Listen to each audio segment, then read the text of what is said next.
Talk Show. Recorded live.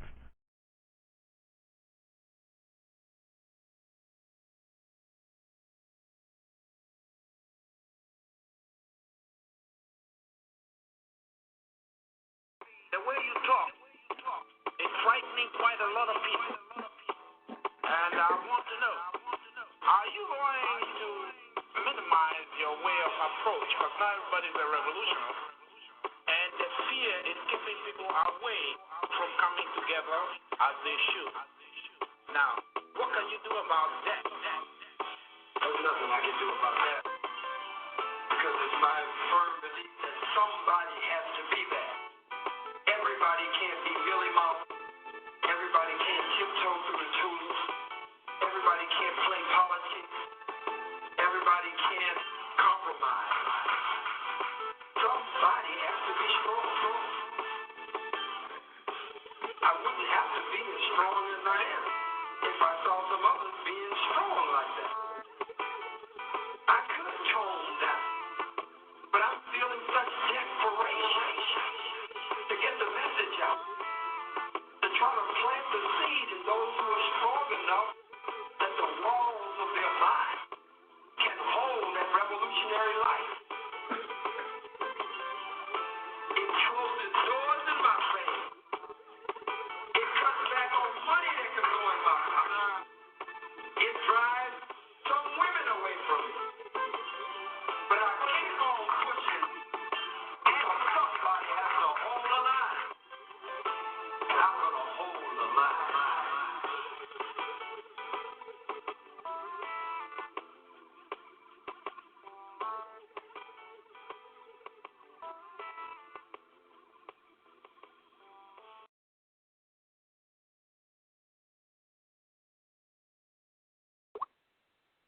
I would like to make a few comments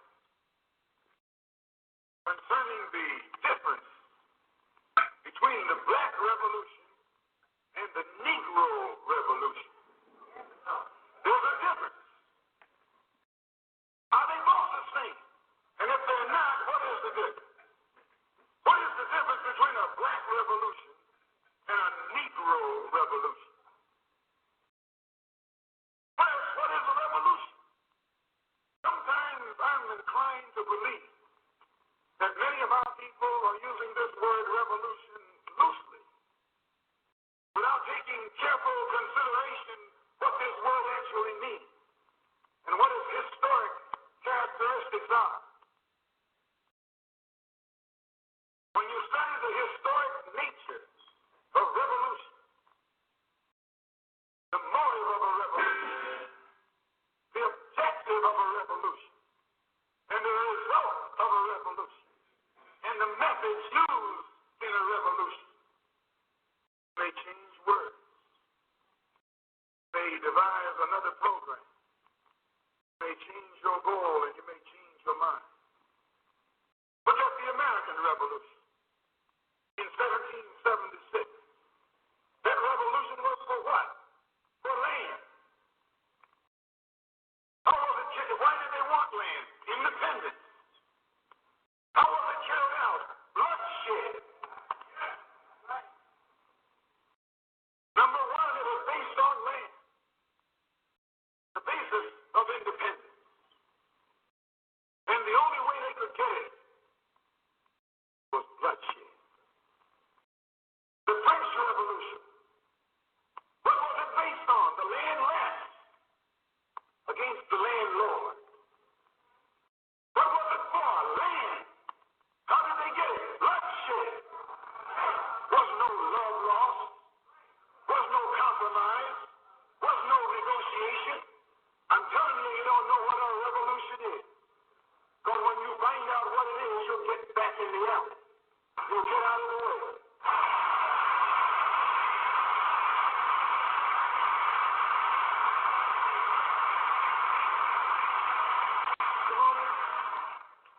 The Russian Revolution. What was it based on? Land. The landless against the landlord. How did they bring it about? Bloodshed. You haven't got a revolution that doesn't involve bloodshed. And you're afraid to bleed.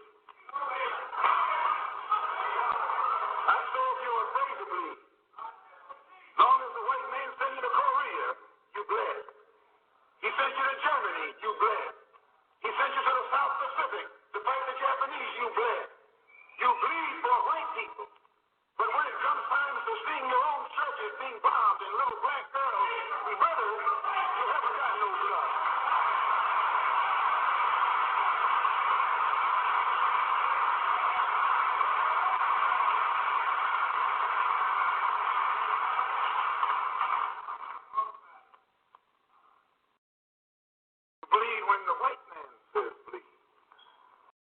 You bite when the white man says bite. And you bark when the white man says bark. I hate to say this about us, but it's true. How you going to be nonviolent in Mississippi as violent as you were in Korea? How can you justify being nonviolent in Mississippi and Alabama when your churches are being bombed and your little girls are being murdered, and at the same time you're going to get violent with Hitler and Tojo and somebody else that you don't even know?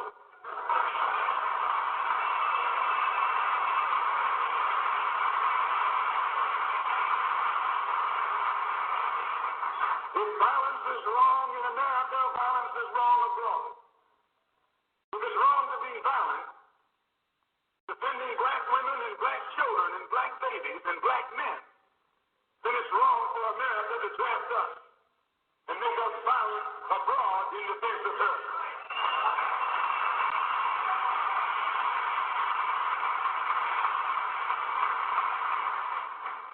And if it is right for America to draft us and teach us how to be violent in defense of her, then it is right for you and me to do whatever is necessary to defend our own people right here in this country.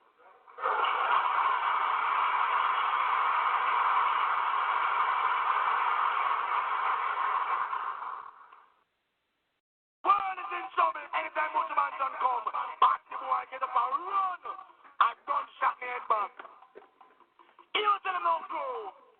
It's like boom, bye, bye.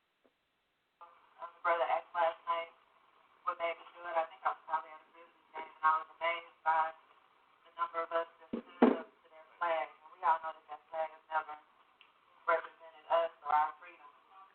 So at this time, it's like the cracker would ask you to do. I'm going to ask you all to stand. Push your black power fist in the air. If any of you want the lyrics to this song or want the song, or you have a CD back there that you want the song in particular, I will give it to you. Because as the brother said, this is something that we should have at our event, to open up each event. Black Power event? Black power. Oh, say, can you see crackers of friendly relief?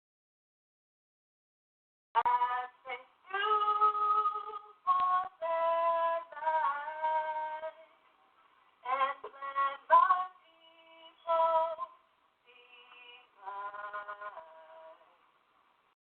Whose brush and bright stars represent all the stars inflicted upon our race.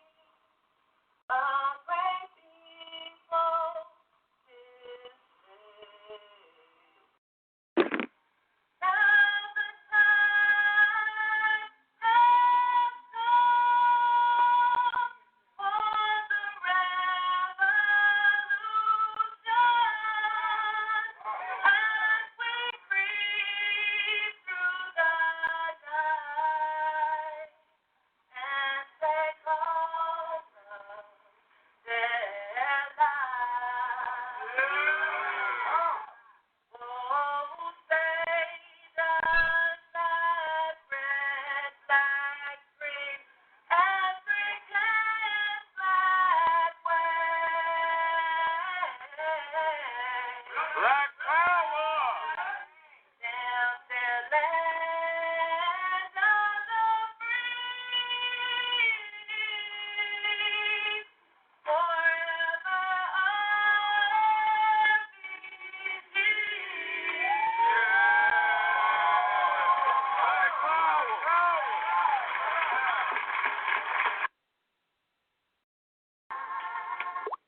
Black Power, B48, my hotel, Walking the Feet on the Ground Radio. What it do out there tonight, family? What it do?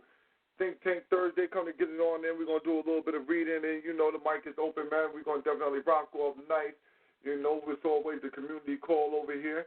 We're African views, where we roll Africa first, second, and third. So before we really kick it off, let me start with the praise to the ancestors, with a praise and eternal glory to Garvey. Long live the spirit of Dr. Khalid Abdul Muhammad. Praise Harriet Tubman. Glory to Ida B. Wells. Long live the spirit of Sister Fannie Lou Hamer. What it do out there tonight, family? Get everything opened up. Trying to get my chat room open up real quick. Got a couple passages I want to read from pieces of literature. Running down on a lot of different things. But what's going on out there tonight, though, family? What's going on out there tonight? Thursday. Heart is God.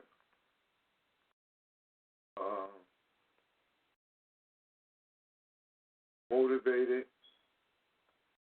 Moving. We got a program this Saturday. You're in New Haven. If you're in the New Haven, Connecticut area, come out. 423 Dixwell Avenue. 5 p.m. Getting it in. My computer open real fast.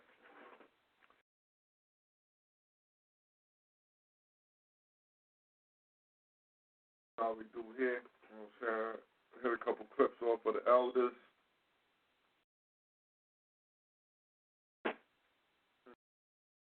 Oh, the computer's dead. Let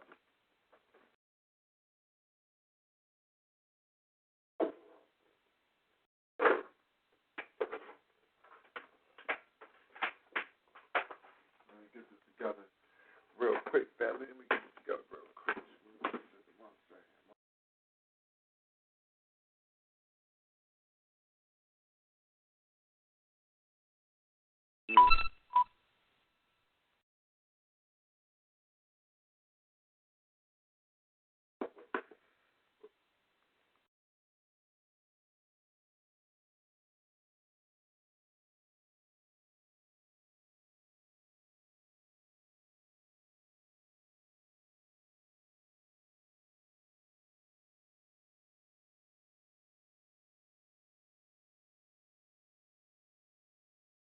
Plugged in. Found everything going. What's happening here?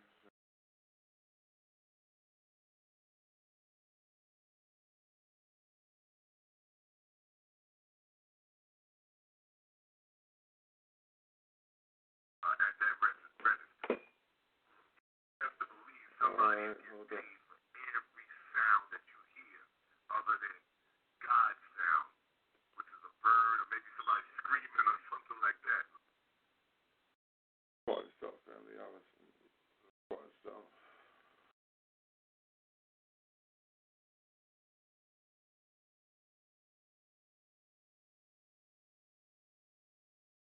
Charger just broke. Yeah, family, my phone charger just broke on me.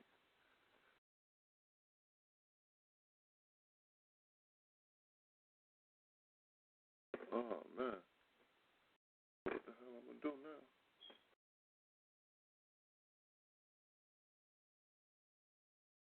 Hold on. Maybe I'm bugging. Maybe I have the wrong shit plugged up. Alright. That's what it is. Alright. Everything open. Get my show off. Just behind on the situation. But it's all good. You know what I mean? We're still going to make it happen. It's Thinktank Thursday. A lot of times we like to go ahead and we might have to let the elders go ahead and speak to us. Always love to have that, that elder guidance. A lot of the things that we talk about have already been spoken of.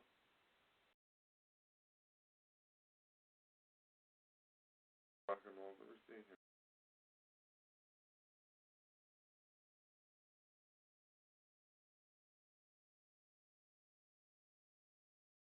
But yeah, we like to have that elder guidance. I finally got my chat room open. I'm ready now. But yeah, we need, we always need that elder guidance. Being that a lot of the situations that we are going through now have already been going through, and if not already been going through, they've a lot of our people seen them coming. So there's a lot of information that we've received, but sometimes all of that has been put out that we have yet to receive or grasp. So a lot of times we have to go back and revisit those who have come before us, who've laid down a lot of good information. You know what I'm saying? So, we're going to definitely put that in tonight. And so I'm right now I'm debating whether or not we're going to go with Dr. Clark, Dr. John G. Jackson. Also, I'm looking into maybe another Amos Wilson, or I'll tell you one thing that I think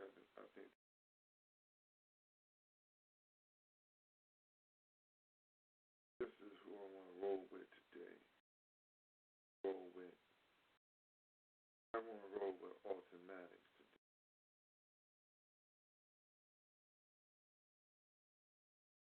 Automatics. But we can get him on. But there's some things that he's given us that we need to always make sure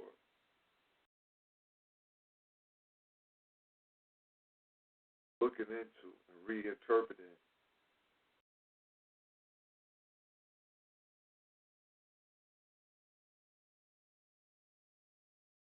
So, saying that I've seen some. I had a chance to see Chancellor Williams one time, and I think that when you watch Chancellor Williams, you can see where Dr. John Henry Clark picked up some of his mannerisms,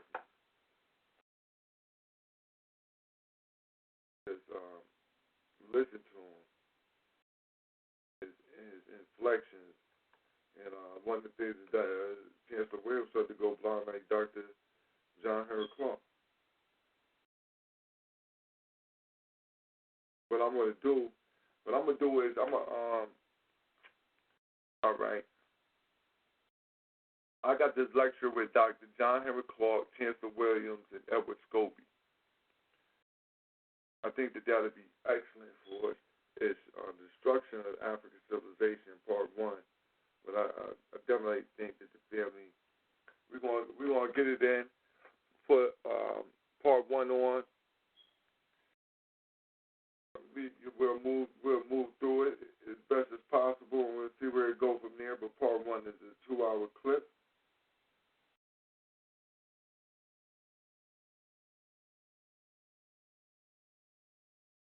Unless family wants to just hear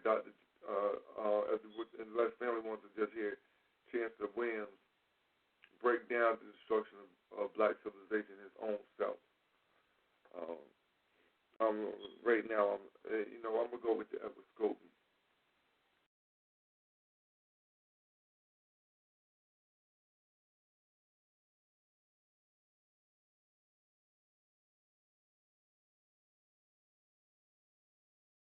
Check something real quick, family. Let me check some so I can cue this up real fast.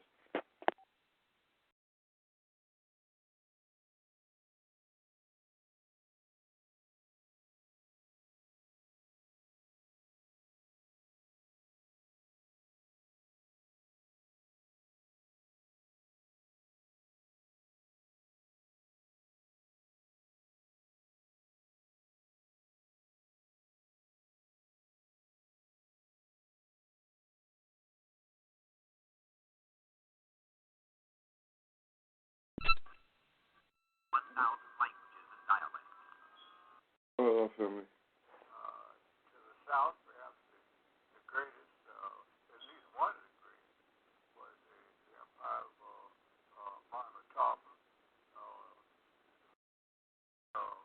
President Zimbabwe was just on.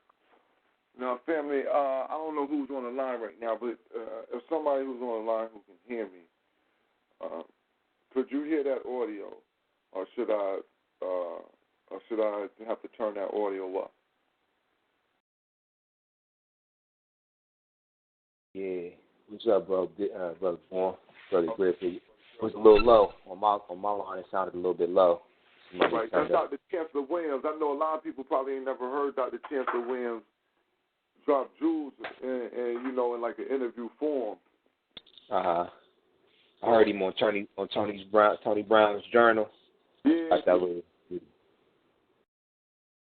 and you know what I'm saying. Where he went there, everybody ain't, everybody not everybody haven't been, really been equipped totally with Dr. Chancellor Williams. So I think that was an in-depth interview. I wanted to, tonight I wanted to give a play to the ancestors. You feel me? No question. You know what I'm saying? Give a play to the ancestors. Let them tell us. Let them speak for their own selves instead of, and then we can do the reinterpreting after that. But just let them speak for themselves. Let us go ahead and get it from the horse's mouth. No doubt. I share.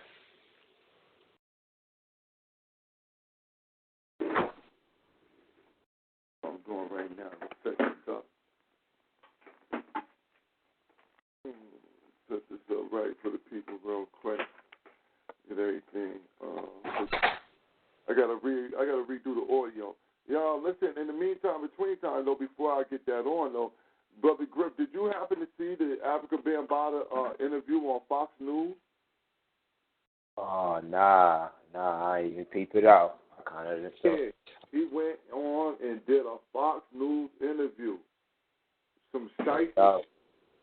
That's some shiesty shit because why ain't even bring it to his peoples, huh? Yeah, why would you go to Fox News when they ain't even doing? They not even giving a fuck. Really, they not even really caring about the whole situation. I don't know. They said like when I was listening to when I was listening to the Ed Lover show when they did the interview, heard Ed Lover say something to Bam about the Rock and Roll Hall of Fame got him that Planet Rock joint is the number 3 all time hip hop song or some shit like that. So when he said that, and I was like, okay, the nigga's plugged into the Matrix, So that was my. He plugged in. That's why he went to his handlers. Like, yo, you got to clear me in the court of public opinion. Yeah, before I start talking to the mainstream media, huh? Yeah, before I start talking to, he's talking to mainstream media now. Yeah. Before I start talking to black people, because, black people listen to mainstream media. So I got to clear myself there in their eyes, because if I clear myself with the white people good, narrative on how you shouldn't be convicting me. Yeah. Say I'm good by proxy, huh? Yeah, I'm good. The white man say that I'm good, and that was a very shrewd move by a pedophile. His whole answers, everything was definitely. What I'm surprised though? I'm surprised cats keep trying to, you could already, if you were a person of high integrity and morality, you can tell by the responses that Bambaataa was given early that something was questionable about the whole ordeal. So you could pretty much tell the nigga had his hand in the cookie jar at one point in time. But everybody kept being like, allege this, allege that. Like, really, nigga, the cat's out of the bag at this point because you just there's too much controversy. Like, there's too much behind it. It's no longer smoke. Like, it's a full blaze now. So now either you have to address it, or by you not addressing it, you guilty by proxy. Because ain't no real motherfucker going to allow nobody to make those types of allegations. That's some serious shit. And then you don't address the people who making the allegations or address the forum. You go to a different venue that has nothing to do with it. Yeah. Or do they? Hey, or do they, brother boy? No, I think that they with it. They cool with what he's doing, and they want to clean it up for him. That's how I look at it. What was the gist of what you heard from the interview? Like going into it a little bit. The interview, they was playing towards the fact that It couldn't be no charges or nothing like that. They played towards that, and that Bambaataa kept saying he don't know nothing. He sounded fucking, for a nigga who's supposed to have knowledge of self for 40 plus years, he sounded fucking stupid.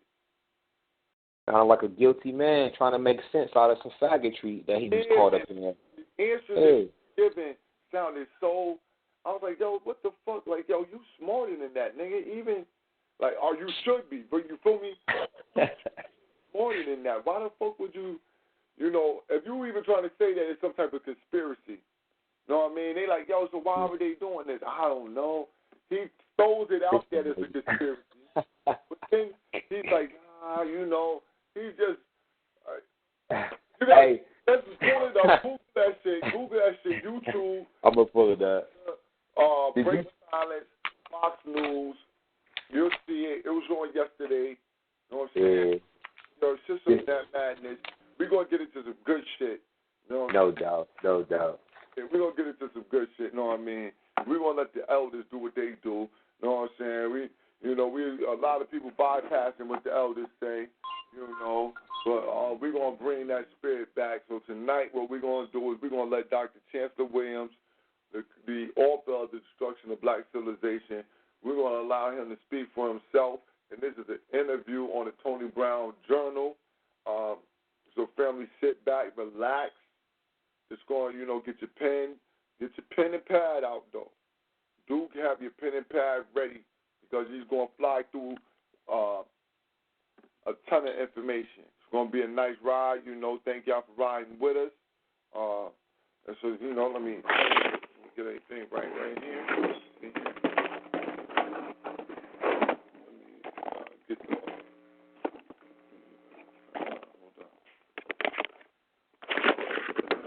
audio again. Let's see here.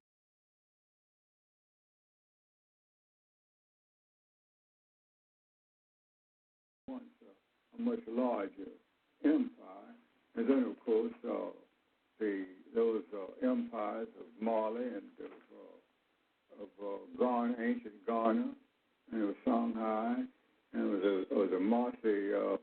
All right, now family, could y'all hear that? Is that clearer?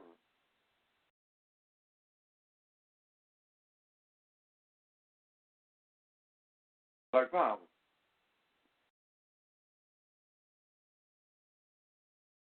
Anybody out there? What the hell? I don't. All right, Black Power, I know somebody out there.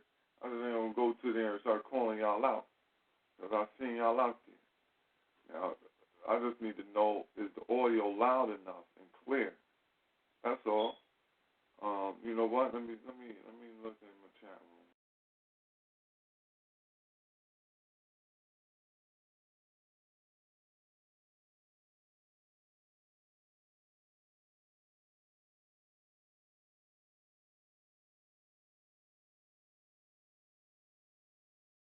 Whether or not this sounds clear. For the archive. This for the archive. This for forever, ever. This for forever. But now again, let me see. All right, family. Just let me know. Just let me know if this is coming through clear. All I need is a check. I'm gonna start the audio one more time.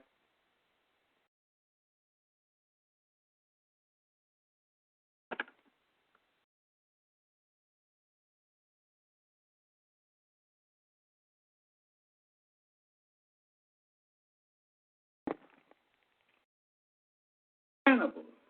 And except by the grace of God and the white man, we will have been a lost people. So we should be on our knees forever praying and thanking God that we were brought, even in slavery, to this land to escape the horrors of Africa. And just all right, now Black Power, can y'all hear that clear? Check. All right. Thank you very much. Thank you very much. But we're gonna let me get this back to the beginning. We're gonna tune in. Like I said, this is Chancellor Williams. He is giving a breakdown, comprehensive breakdown of the destruction of black civilization. Y'all feel like I should get your pen, get your pad, pull it out. Let's get ready. Let's do what we need to do. You know what I'm saying? build on a better understanding. So with that being said, Tony Brown's Journal, Chancellor Williams, Destruction of Black Civilization. I'm going to mute y'all lines, family, so then that way, anybody come in, your line will be muted, so we won't have an audio problem.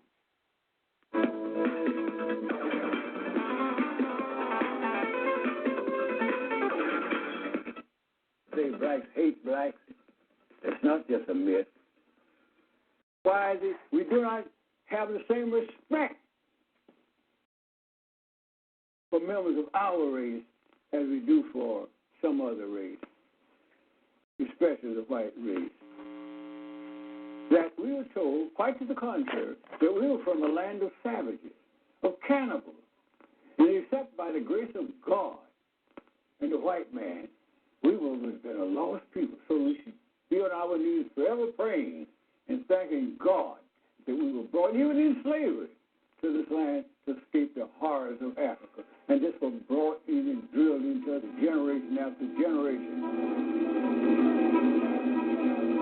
Africa, the second largest continent, is an area of almost 12 million square miles in size.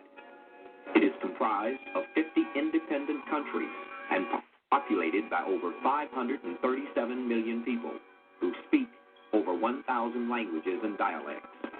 For eons, Africa's wealth has been a magnet that has attracted the entire world. The continent has been plundered for its vast mineral and human resources. Traditional historians have viewed this land as one of primitive savages who slept through the millennia, contributing little to the cultural legacy of mankind. The facts, however, tell a different story. Scholars and scientists now concede that Africa is the birthplace of mankind. Africans were the first builders of civilization. They discovered mathematics, invented writing, developed sciences, engineering, medicine, religion, fine arts, and built the Great Pyramids, an architectural achievement which still baffles modern science. What caused the cradle of the world's oldest and greatest civilizations to crumble, leaving in its wake a people who are exploited, oppressed, and economically underprivileged? In a moment, Africa's downfall.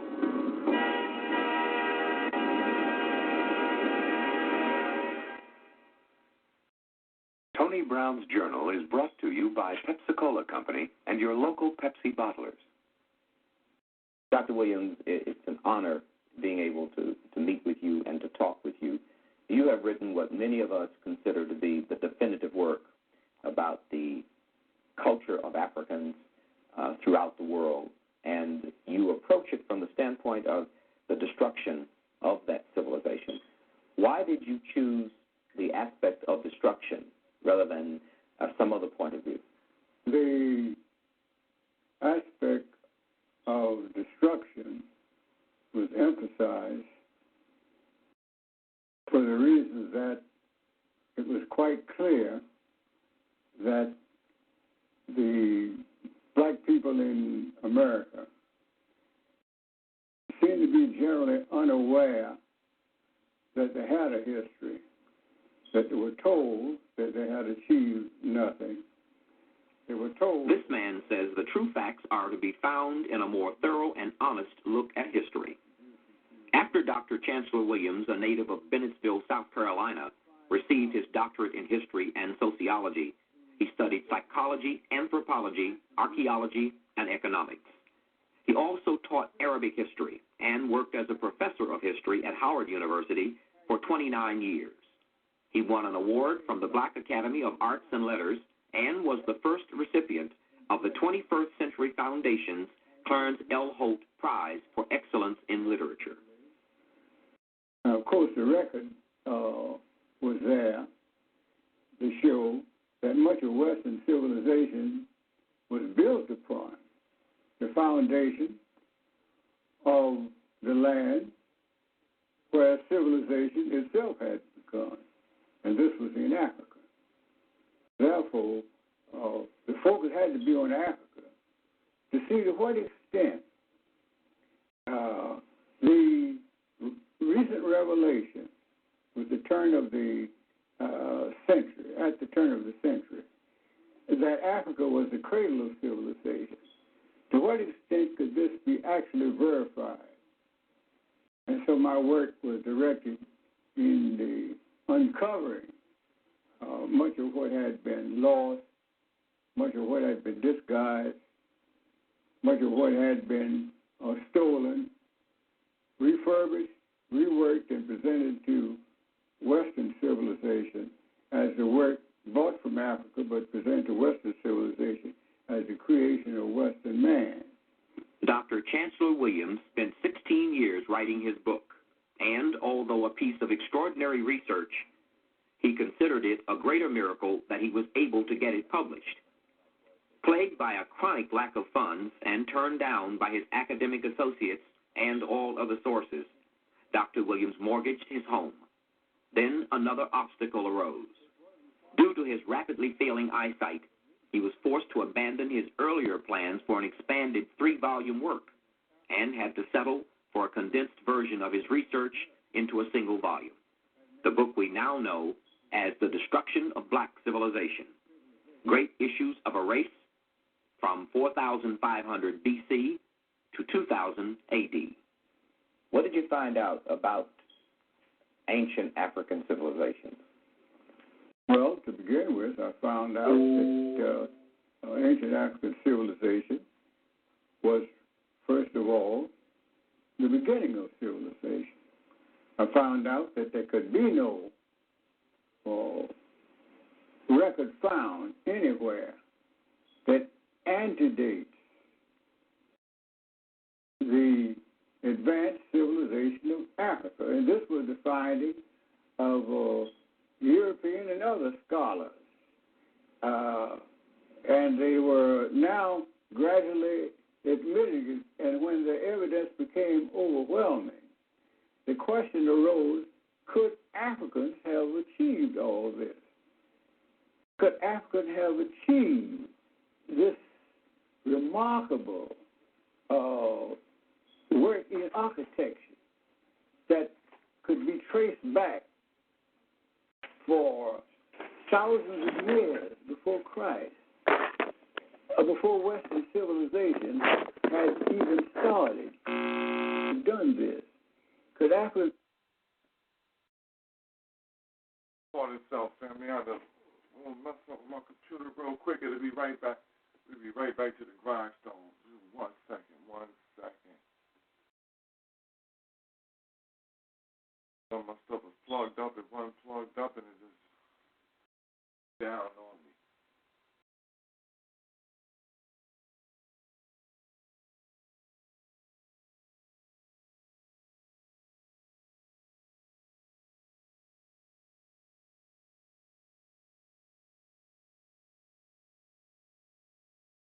Give me one moment, family. We'll be right back on it. All right. Restart everything. But right now, though, go ahead, go get your juices and go get everything that you need. You know what I mean? Get your coffees or whatever have you. Your L's, your J's, if you want, your wine or whatever. Your tea, whatever you do, go get your stuff together, get it all together. Go ahead, go use the bathroom and everything. All that stuff out the way. All that out the way so you can be full focus on this chance to win.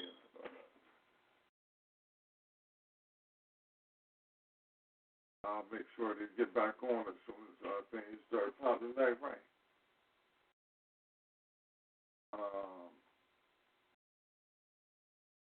Been a lot of movement though. A lot of movement. We were speaking on that BAM thing though. A lot of movement. We're moving around that. Man, the community is really responding well to wanting to come out this Saturday. Hopefully, we just have more people there than what we initially expected. That's what we hope. Just got a gang of people come out. You know what I mean? More people than the place in the venue sit. We got more people than the venue seats. We know that the people are at least ready for this information. and we just prepared to give it to them. We put us on point for the Freedom Flyer, which is the newsletter we plan on putting out. Also, we if y'all ain't aware, check out YouTube, check out Best Media. Check Best Media out on YouTube. That's BES Media. The family putting it down out there in California. Also, check out our sister Makia, Exclusive Black Emporium, online, Exclusive Black Emporium. Y'all check that out online. You can get she got a lot of different things going on there. Earrings, necklaces, keychains, magnets, a lot of different things she got moving over there.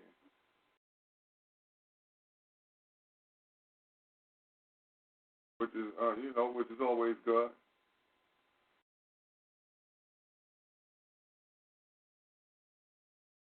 Boy, this thing moving extra slow right now. All right.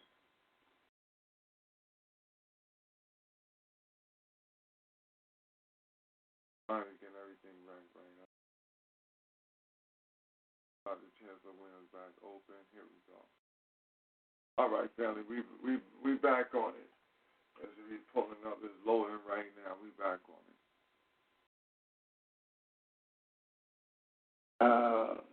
And they were now gradually admitting it, and when the evidence became overwhelming, the question arose, could Africans have achieved all this? Could Africans have achieved this remarkable work in architecture that could be traced back for thousands of years before Christ, before Western civilization had even started? Could Africans have done this? Could Africans have achieved this high advance in mathematics, in physics, in chemistry, in medicine, and so forth? I mean, many of the things we now glorify as modern. Take the Washington Monument, for example, which is an exact duplication of ancient African architecture, which is well known. And most of the columns we see on these stately columns on buildings, which the Greeks, in studying in Africa, are borrowed from the Africans, remodeled them at Doria, at Corinth, and so forth, give these columns the name of the cities in which they remodeled them and give them a Greek character. They really didn't do much changing. They merely removed the apple and the canthus leaf at the column and modified it, but otherwise it was substantially the same as African. Dr. Williams, were there ever laws and rules that governed the entire continent of Africa?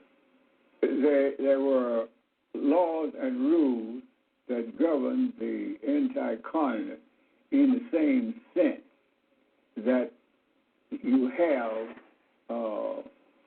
the same system of laws and rules that which govern a whole people without the same time having a single government, a single state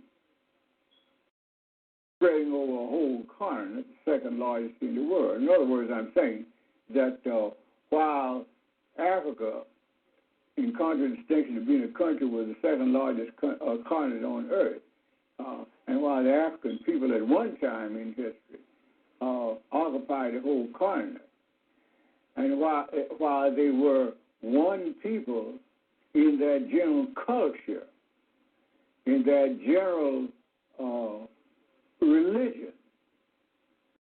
with certain modifications, in their general social laws, in their general legal system, right on down the line, in almost every avenue you could find that there was this kinship. The only thing that they fundamentally different, or where they fundamentally differed, was where, of course, when they divided up and formed separate states, or withdrew, or to form separate societies, and developed different languages from the segmentation or separation from what had been a larger language group, so that there's no problem at all in understanding that you had one people occupying the continent without being under one single state. Dr. Williams, based on your research of history, is it accurate that democracy was born in Greece? No, democracy was not born in any one place. The record, as I indicate in this discussion on the chapter dealing with the African Constitution, birth of democracy, and birth of democracy in Africa, I made it quite clear that democracy was a system that was natural among the ancient peoples in all stages of development. Even the most primitive societies had their chiefs generally elected, and the chiefs were generally subject to the will of the group. So it was nothing unusual about the head of the society being subject to the will of the tribe, which was one of the early forms of social organization. The family, the clan, the tribe, the nation. It's a progressive step. So that in Africa, you'll find that back to times immemorial, they had their own system of democracy. And it was this same system which could be found in every part of the African continent. The same fundamental laws, the same fundamental customs, no matter whether they were 5,000 miles apart, no matter whether the group had never come across the other group.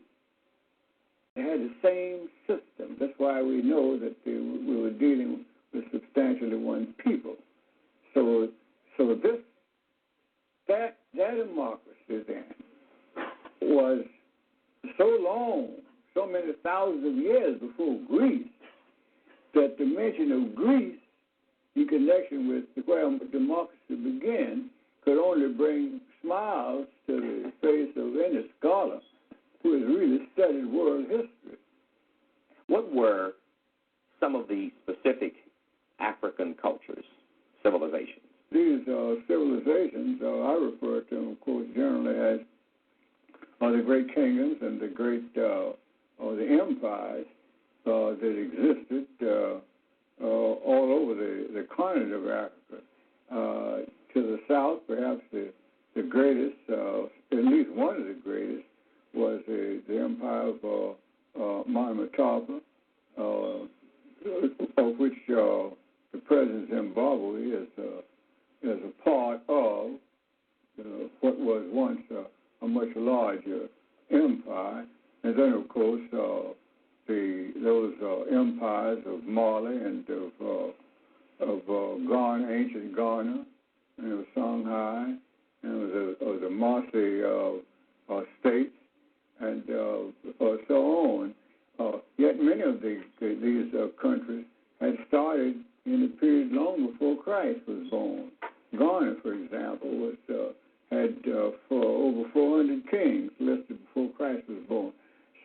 that these were ancient empires.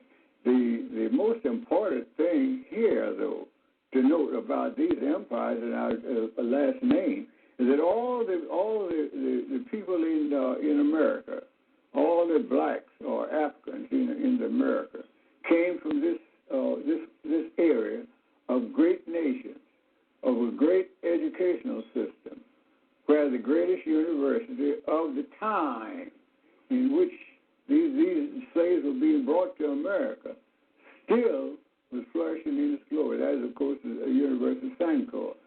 The great civilizations in Nigeria, all of these were advanced cultures. So these people didn't come, as they were told and came to believe after they had lost memory of their homeland by the system of not allowing people of the same language group to be sold to the same plantation, but scattering them all over the South so that you wouldn't form a power base by having a lot of Africans speaking the same language. So this helped by this breakdown of intercommunication among themselves, helped them to lose memory. But we were told, quite to the contrary, that we were from a land of savages, of cannibals. And except by the grace of God and the white man, we were a lost people. So we should be on our knees forever praying and thanking God that we were brought, even in slavery, to this land to escape the horrors of Africa. And this was brought in and drilled into the generation after generation. Until even today, after we're going through from the kindergarten through graduate school, the majority of blacks today reject the idea of being called an Afro-American. Dr. Williams, if all of the things you say are true, if Africans had such advanced civilizations, hundreds of kings and one African kings in one kingdom before Jesus Christ was born, how did Africans worldwide and Afro-Americans get in the shape they're in?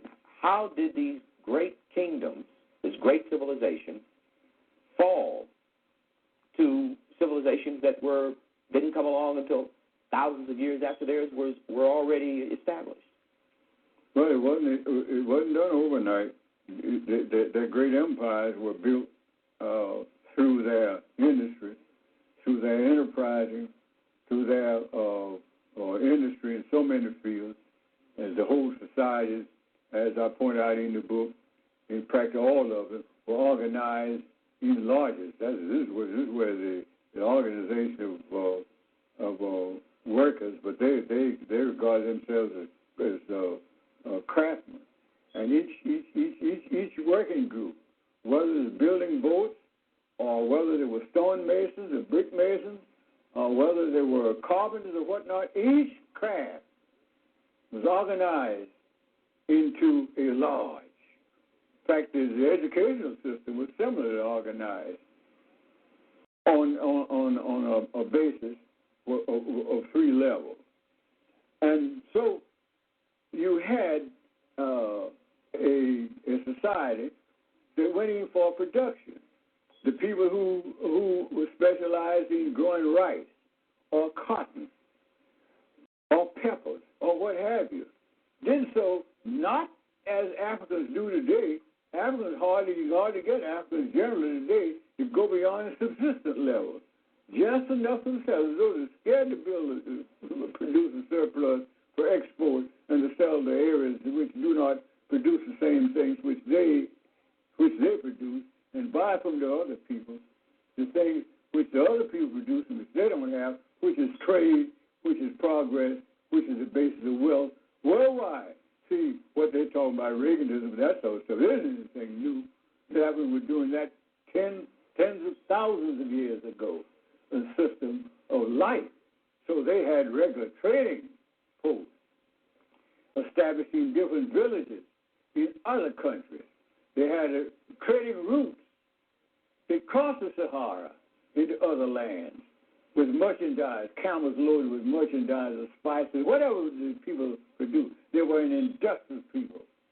And they sold, and they would import as well as export. And this is what made them great. I try to emphasize it. When you talk about the great African empire, they didn't just become great overnight, just great. No, they became great by doing specific things. They were great people. They were industrious people. They were builders. They were producers.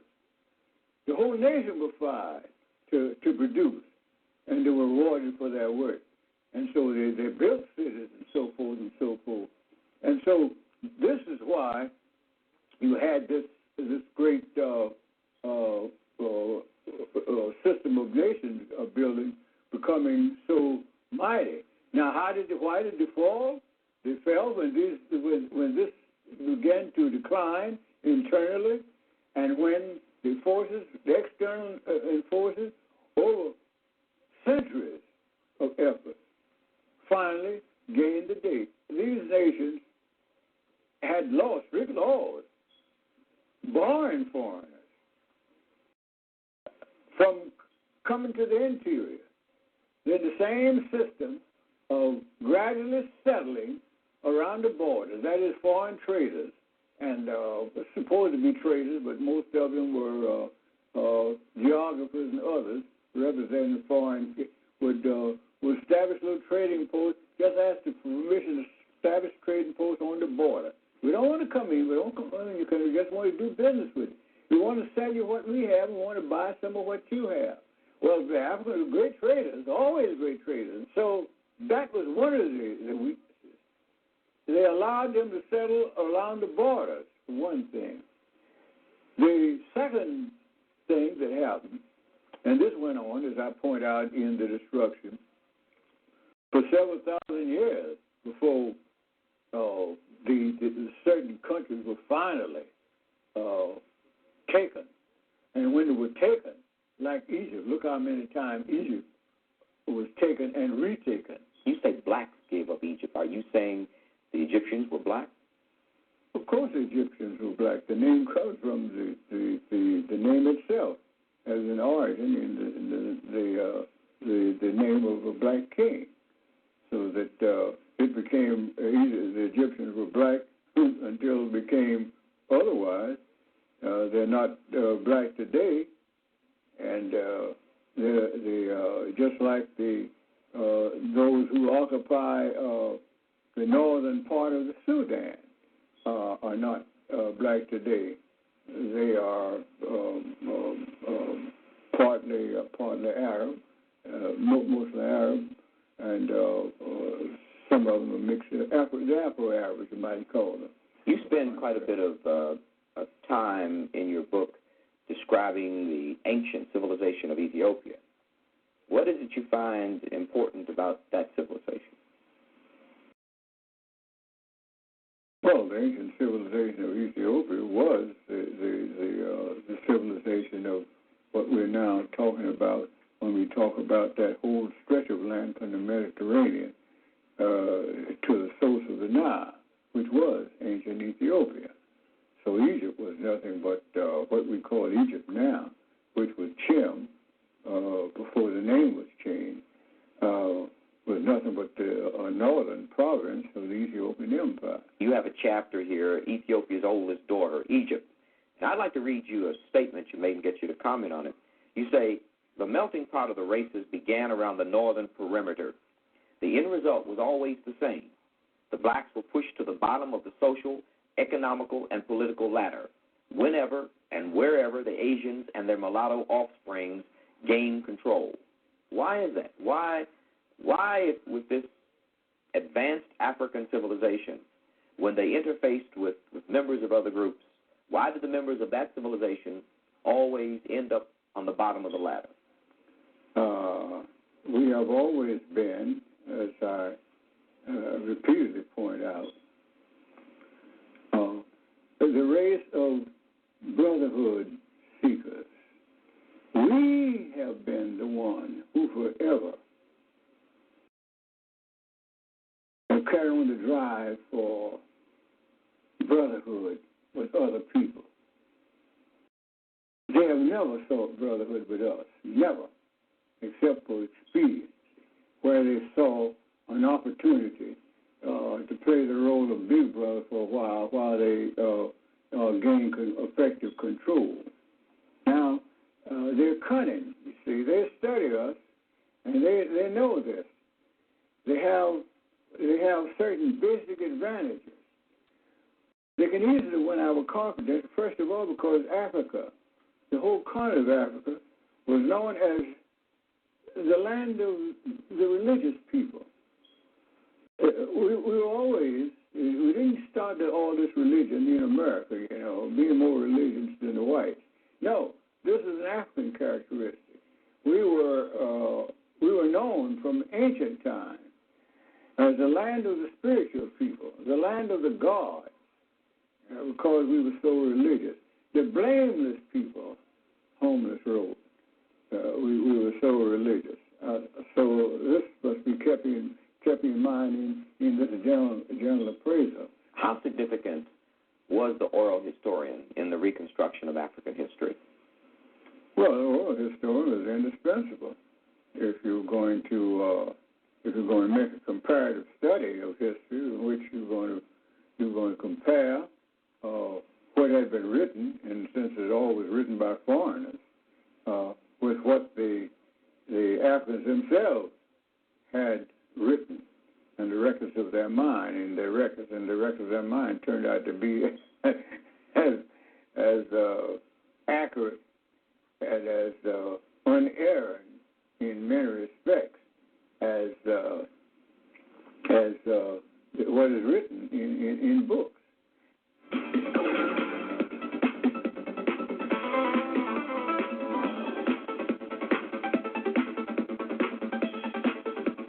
For a transcript, send $2 to Tony Brown Productions, 1501 Broadway, Suite 2014, New York, New York, 10036.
For the next 6 or 7 months after leaving your fast city of Oakland.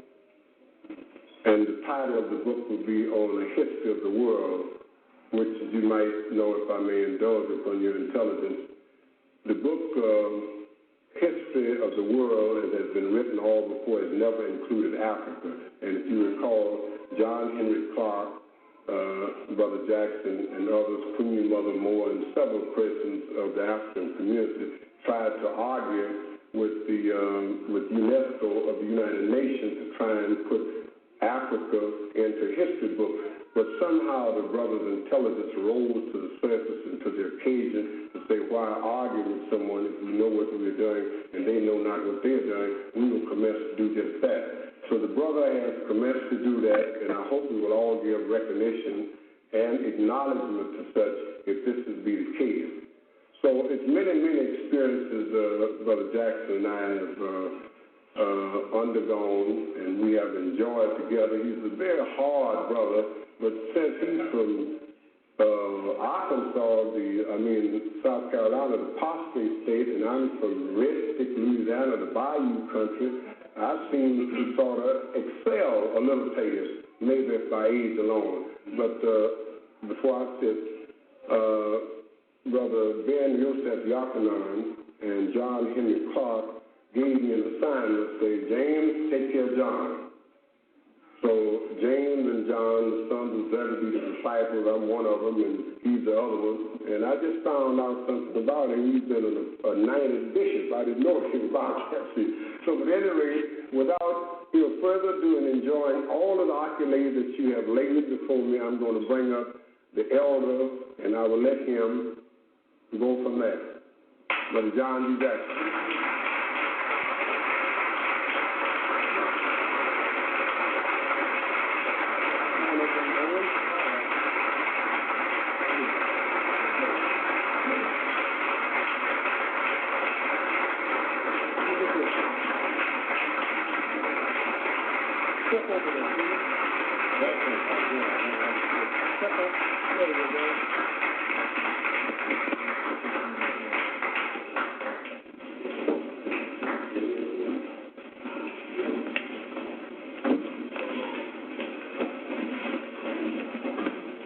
This is a church, I will address you as brothers and sisters.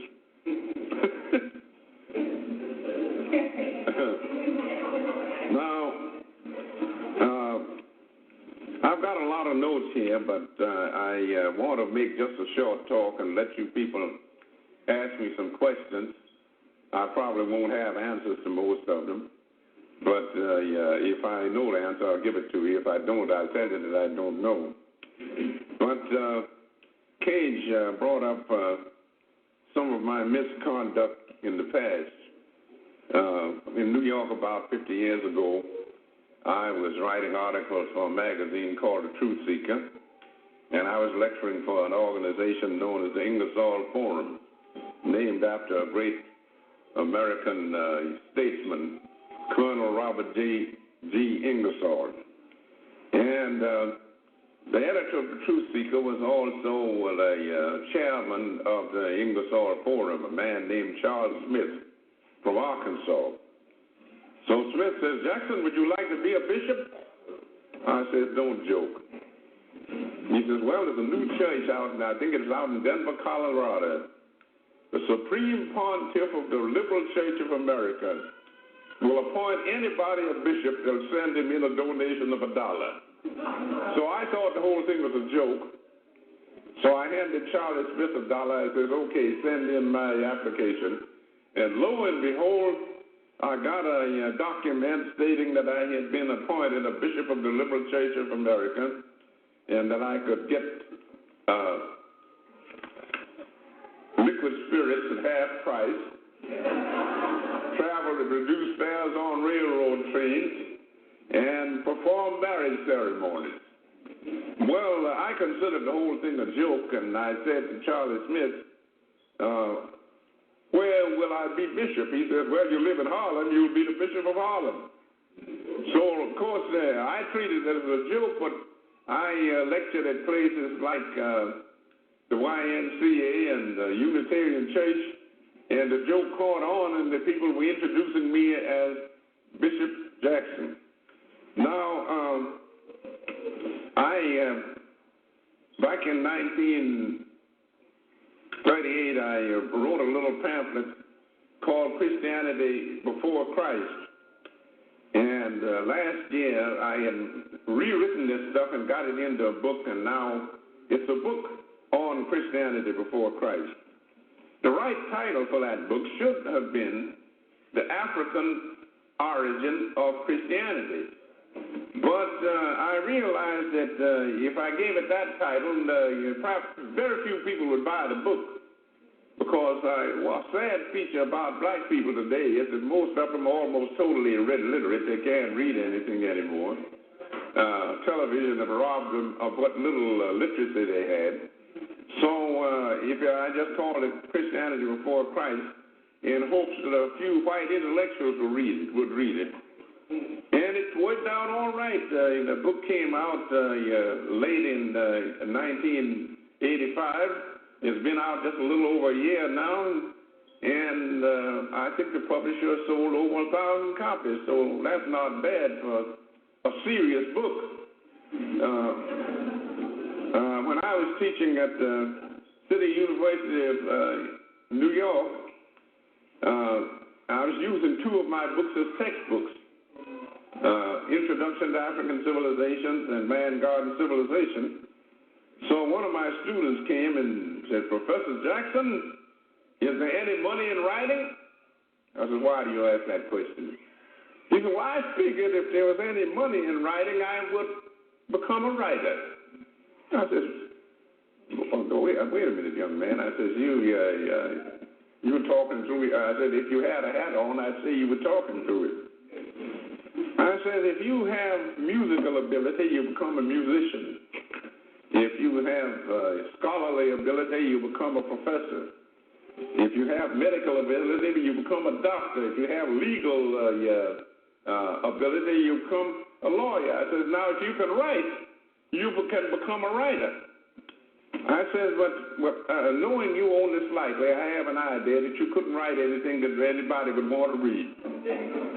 So one of the students got up and said, why do you take that attitude? I said, well, I've been teaching at this institution for quite a while now, and I asked all of my students to turn in a term paper, and I said, it's only 10 pages long, and they can't write 10 pages. They go clip pictures out of newspapers and put a picture on every other page, so I get about 5 pages of text. I said, now you fellows can't write 10 pages on a term paper, how are you going to write books? I will never win a popularity contest because I'm honest with my students, and they don't appreciate that. I had a class at City University of New York where, although it was in the college, I found out that most of my students were reading on the 4th grade reading level, a 4th grade reading level in college. And I frankly told them that most of them seemed to have the brain capacity of a mentally retarded mule. So one young lady got up and told me that she demanded an apology. And I said, young lady, I will not apologize for telling the truth. Now, one of the reasons why you are listening to me tonight is because I'm not a member of the club. I think you might know what the club is. That's the Academic Racket Club. And the way you work it is that you start out and you go through low school. They call that elementary school. That's low school. Then that takes up 8 years. Then you go 4 years of high school, and then 4 years as an undergraduate student in college. And if you're studying for a profession, you do 4 more years of graduate work in a university. Now, that's not what happened to me. I was not good in school.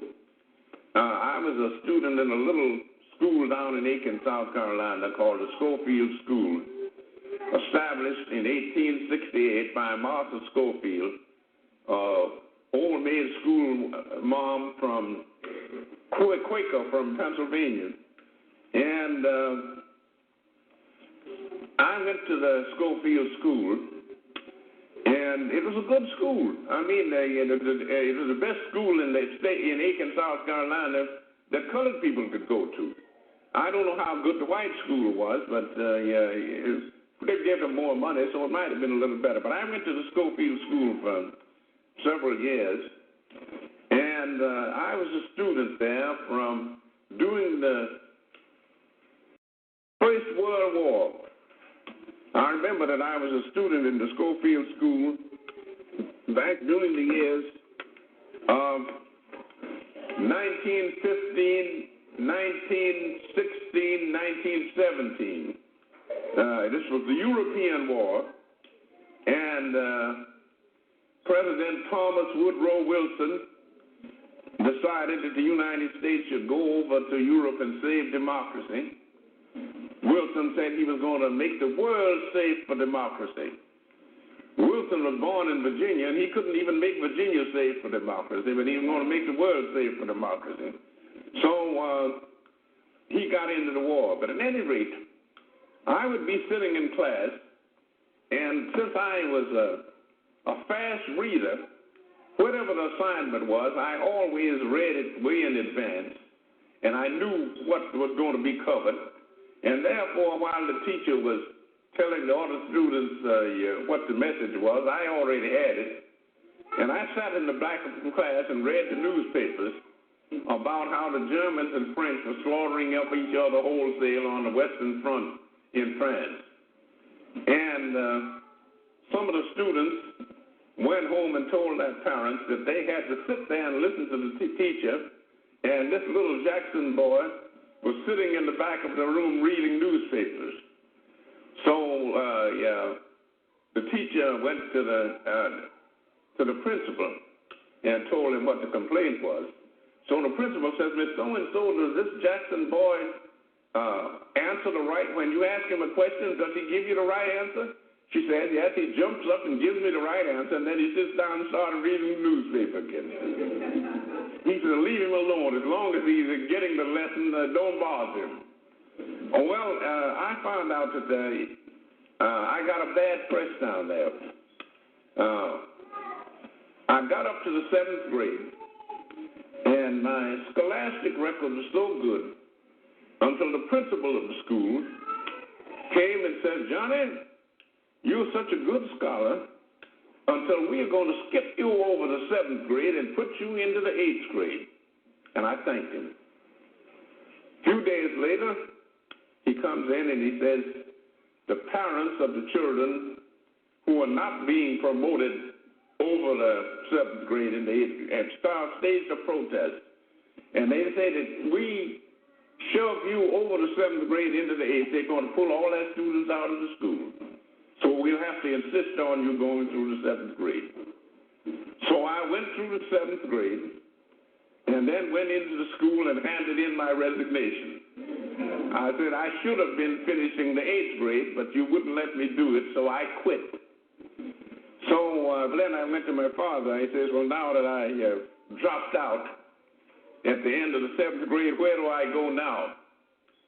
My father says, we're going over to Augusta, Georgia. There's a lady over there who's a great educator, Miss Lucy Laney, the Haynes Institute. So you got through the 7th grade, and I'm going to go over there and tell Miss Laney to put you in her high school. So I went to Augusta and put in 1 year at the Haynes Institute High School. And then I finished up the first year. And my mother told me, she says, boy, I don't think you're going to get a good education down here. I'm going to take you up to New York so that you can go to a good high school in New York and get yourself a good education. So my mother and myself came up to New York in 1922, and I got a job down in the Wall Street district. It didn't bring me any more money. I mean, everybody else in Wall Street was getting rich except me. But it was down in that section. So I would go to Stuyvesant High School in the morning. That's one of the best high schools in the whole country. I got an education at Stuyvesant High School between 1922 and 26 that's better than you can get in the average college today, because they had high standards back in those days. Now you can go through low school, high school, college, and university, get a PhD after your name, and still be an idiot. In those days, you couldn't do it. Now, I've been asked to. Now, I haven't finished the story yet. I graduated from high school. Then I got a job working as a red cap. Some of you people probably don't know what a red cap is, because we don't have many railroads around today. But red caps are people who dressed up in a uniform with a red cap, and they would carry bags to and from trains and railroad stations and try to live off the tips that the people give them. There's no salary to the job. You put on a uniform and work 10 hours a day and hope that you would make enough money to pay your rent and grocery bill. So I put in 10 hours a day red capping, and then attended night classes at the City College of New York. And I was so sleepy when I went to classes until I slept through all the lectures. And they managed to stand my society for 4 years. And then they told me that since I missed all the lectures and was giving all the wrong answers on the examination paper, that if I didn't improve, they were going to boot me out of the school. Well, I couldn't improve, so I dropped out. So then I decided that since I couldn't stay in college, that I had to have an education, and I knew the right people. I knew a man named Mr. Arthur A. Schomburg, who was the curator of the Schomburg Library in New York. You all heard about it, and I would be sitting in there at the big round table and educating myself through the 10,000 books in the Schomburg collection. And whenever I got stuck, Mr. Schomburg would come over and give me a helping hand. And sometimes as we sat there, J.A. Rogers would come in. You all know about J.A. Rogers. Rogers would come in and sit next to me, so I had teachers like Arthur A. Schomburg, J.A. Rogers, and Dr. Hubert Henry Harrison, who is a black scholar that you probably never heard of.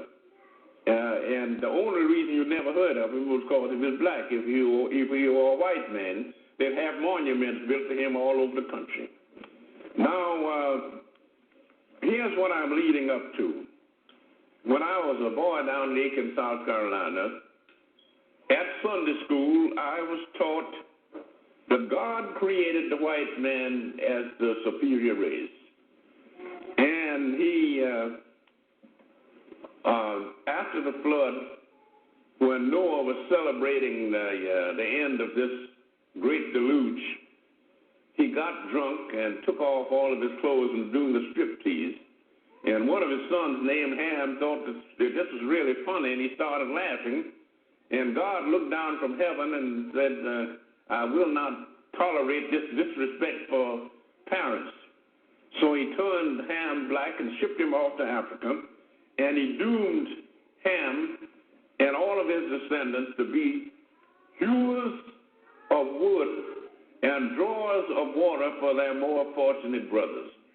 In other words, Africa was of no importance in world history because it was settled by an accursed race. And I got this story in church. When I went to school, I got the same story. And then I would go to church, and the preacher would get up and ask us to sing a hymn, "Oh Lord, bleach us out whiter than snow that we may enter into the kingdom of heaven." And then I say to myself, I don't think I'm going to make it. Then they had another one. You can have all the world, but just give me Jesus. And I began to have the idea that there was something wrong with this. I couldn't imagine that everybody else had a history, but only the African people didn't have one. And then I began to study the theory of evolution. And the Bible, the way the Bible has been corrupted by white folks, you get the idea that the human race started out being white, and that the superior type of human being is a white man, and the yellow people and the brown people and the red people, they are a little bit lower, but the black man is the low man on the totem pole. He's the nobody. So I said to myself, I know there's something wrong with this. So I got up to Harlem and heard Dr. Harrison lecture and heard J.A. Rogers give lectures, and I went and studied with Schomburg, and they began to tell me what to read and what to study. And then I found out that the first human beings were not white folks, they were black people, because the human race started in Africa millions of years ago. And these black people were the first members of the human race, and some of them wandered into Europe and got bleached out white, and some of them wandered into Asia and got bleached out yellow, and some of them wandered into America and got bleached out red. But the original man was the black man. And then I found out another thing, that in these early these people wrote their own histories, and the Christians say that God is an oversized man. Their image of God is a big man. These ancient people in Africa said that the first God was a woman. They said because in the process of evolution, the female sex is the primary sex, and it comes first. So the woman must have become before the man. And if the first human being was made in the image of God, God must have been a woman. And there's a book out now by an author named Merlin Stone, When God Was a Woman. Now, I began to study, and I found out that you go back and study the ancient history of Egypt, and especially the religion of ancient Egypt, and they had a Bible. I have a good English translation of it in 3 volumes in one, called The Theban Recension of the Book of the Dead. And in this, you take this Egyptian Bible and compare it with the King James Bible, which is popular among the Protestant denominations in the United States. And you study the Egyptian Bible and you study the Christian Bible. The Egyptian Bible goes back 10,000 years. The King James Bible only goes back about 300 years. The King James, I think it was about 1619. And then you study these 2 books and compare them, and you find out that the Christians took the whole Christian Bible, the Old Testament and the New Testament, out of the Egyptian Book of the Dead. So that if you want to go to the source, don't go to King James. Go to ancient Egypt, and you've got a Bible that's 10,000 years older than anything that these Christians have. Now, after studying this, I decided to do some research and writing, and after dropping out of college, I would wake on a job in the day and go to the library and study at night. In those days, they kept the libraries open until 11 o'clock at night, so that if you couldn't go to school, you could go to the library. Nowadays, they close. Sometimes the library closes early, so if you wait, you're not going there. I had the good fortune to be born before there was any radio and before there was any television, so I had to learn to read, write, and count. Today, with television and radio, you have students going through college, graduating with a degree, and then they can't even write their own name. There was a University of Iowa, a student who was a football player. He graduated with a BA after his name. He was planning to be a professional football player. He had an accident and broke one of his feet, so he had to take a job as a parking lot attendant. And then when he signed the job application, he misspelled his own name. This is what you have going on today. Now, here's what I wanted to say.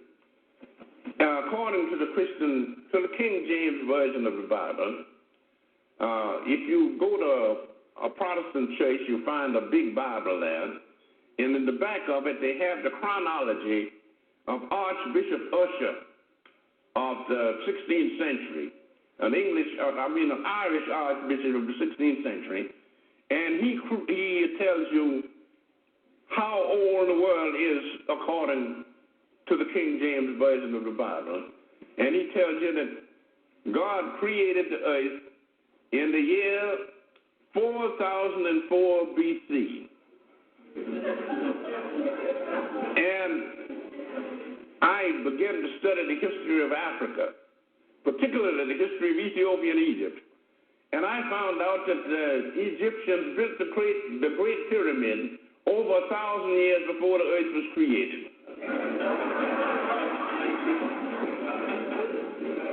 And then I ran across another biblical scholar, the vice chancellor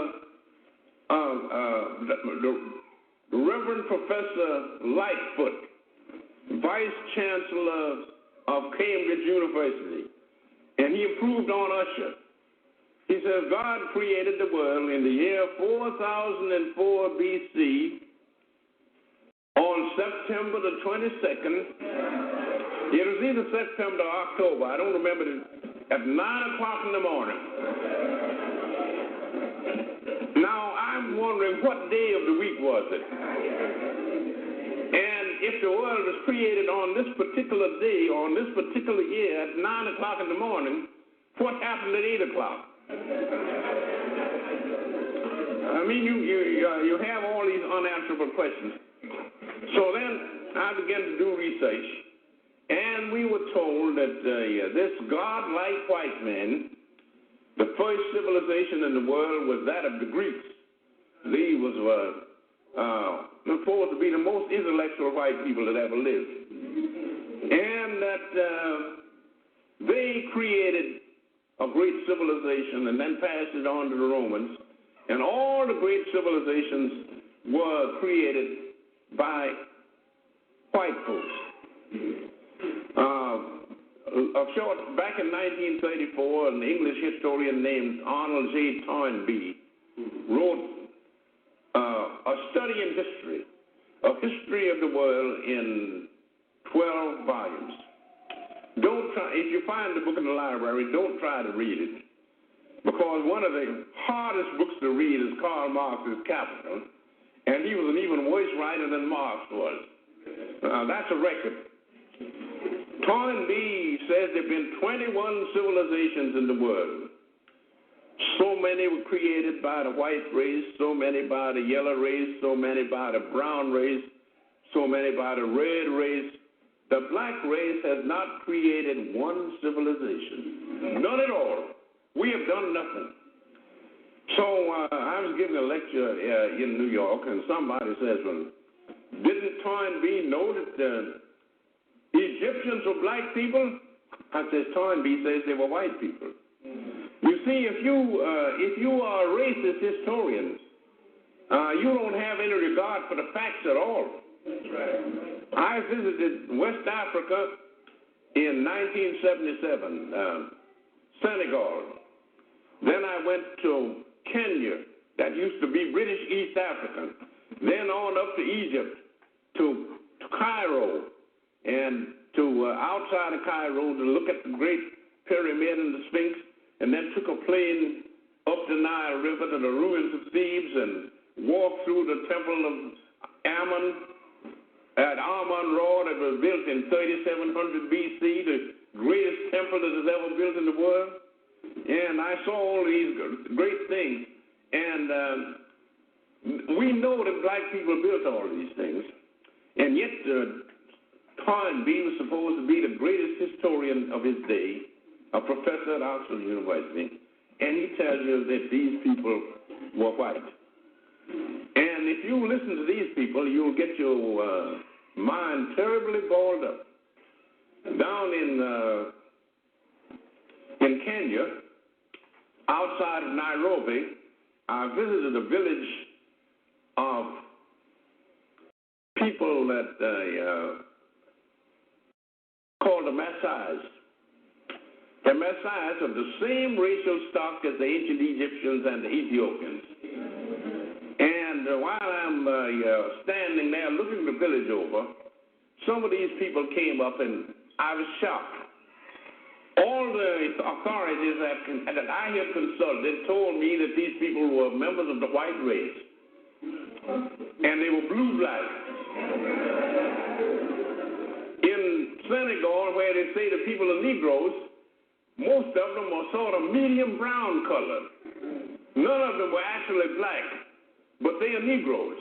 And then you go over to East Africa among the Maasais, and most of them are blacker than a blackboard, and they're white people.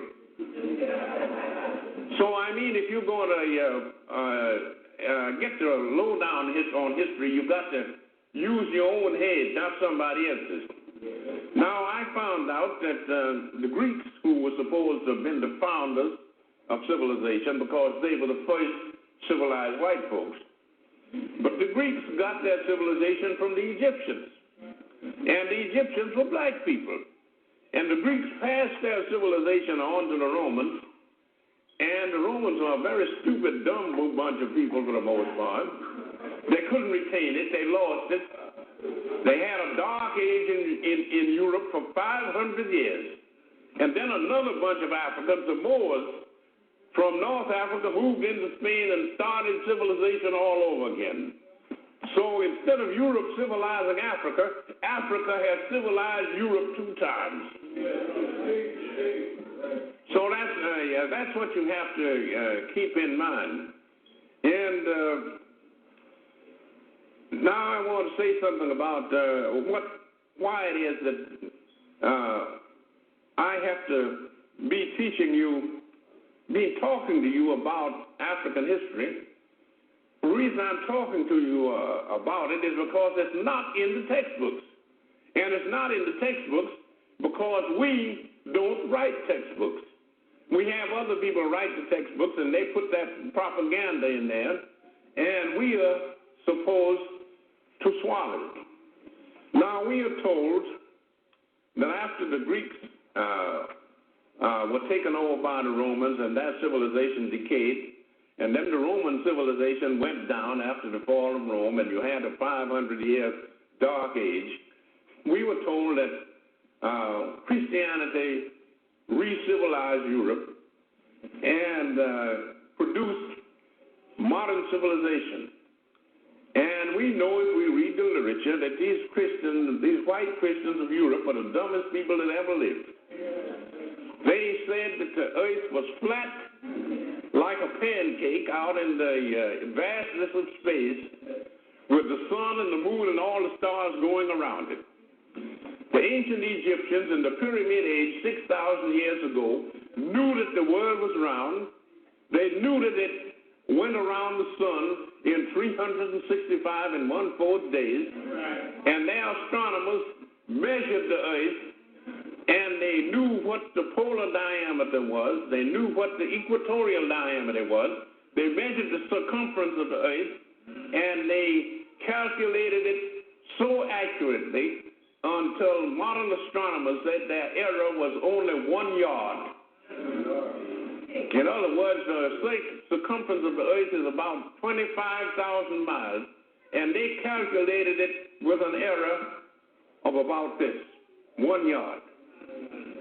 So if you read history the way it happened and not the way other people wrote about it, you will find out that the black race created the civilization, civilized the white folks 2 times. So that you want to get some perspective on this.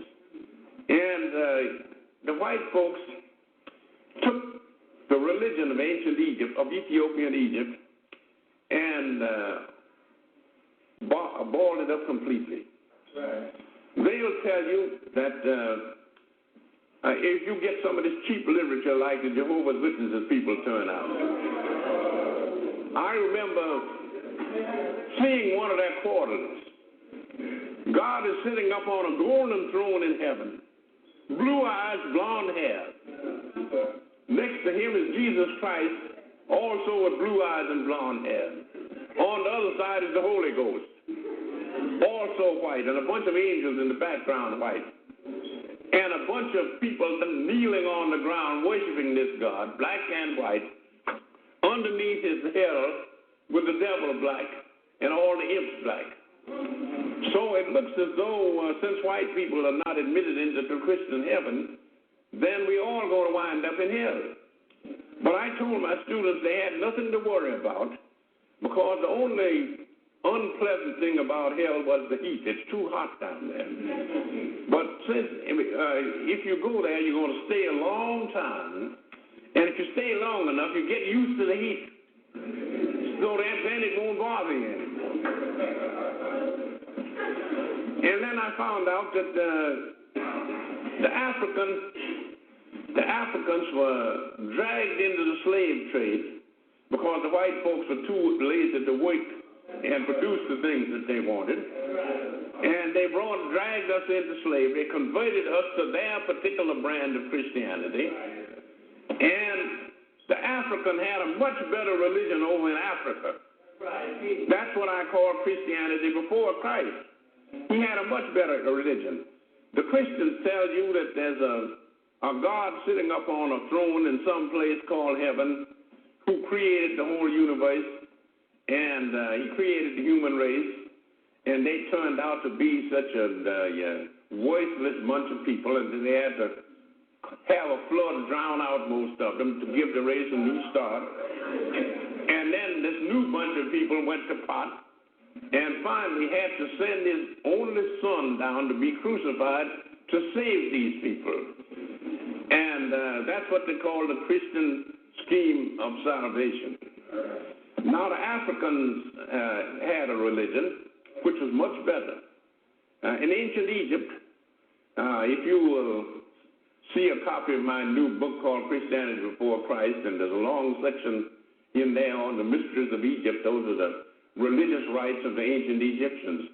And you will find out that these people, in other words, there are two types of religion in the world. Supernatural religions or theistic religions, and then you have natural religions or atheistic religions. A lot of people have an idea that if a man is an atheist, that is, if he doesn't believe in a personal God, he's an irreligious person. That's not true. The Africans had an atheistic type of religion, and they were a deeply religious people because they believed in that man not only has a body, but he also has a mind, soul, or spirit. And they took the position, for instance, if you went to a temple in ancient Egypt and told the priest that you wanted Horus, the Egyptian Christ, to save your soul, he would tell you not to waste his time. That Horus, Osiris, Isis, or nobody else is going to save your soul except you. In other words, they tell you this. They say, we believe in reincarnation. You have lived before. You come back to the world. And if you want a better life, the next time you come back, you'll have to earn it yourself. The gods are not going to give it to you. And the Egyptians told these people, if you want a better life the next time you come back to the earth, you live a good life now, and then when you come back, you'll have a better life. But if you lead an evil life, the next time you come back, it'll be worse. So it's up to you. And so that they told people not to pray to gods or angels or anything to save them. It was their job to save themselves. And I think that's a better religion than asking some dead Jew to save you.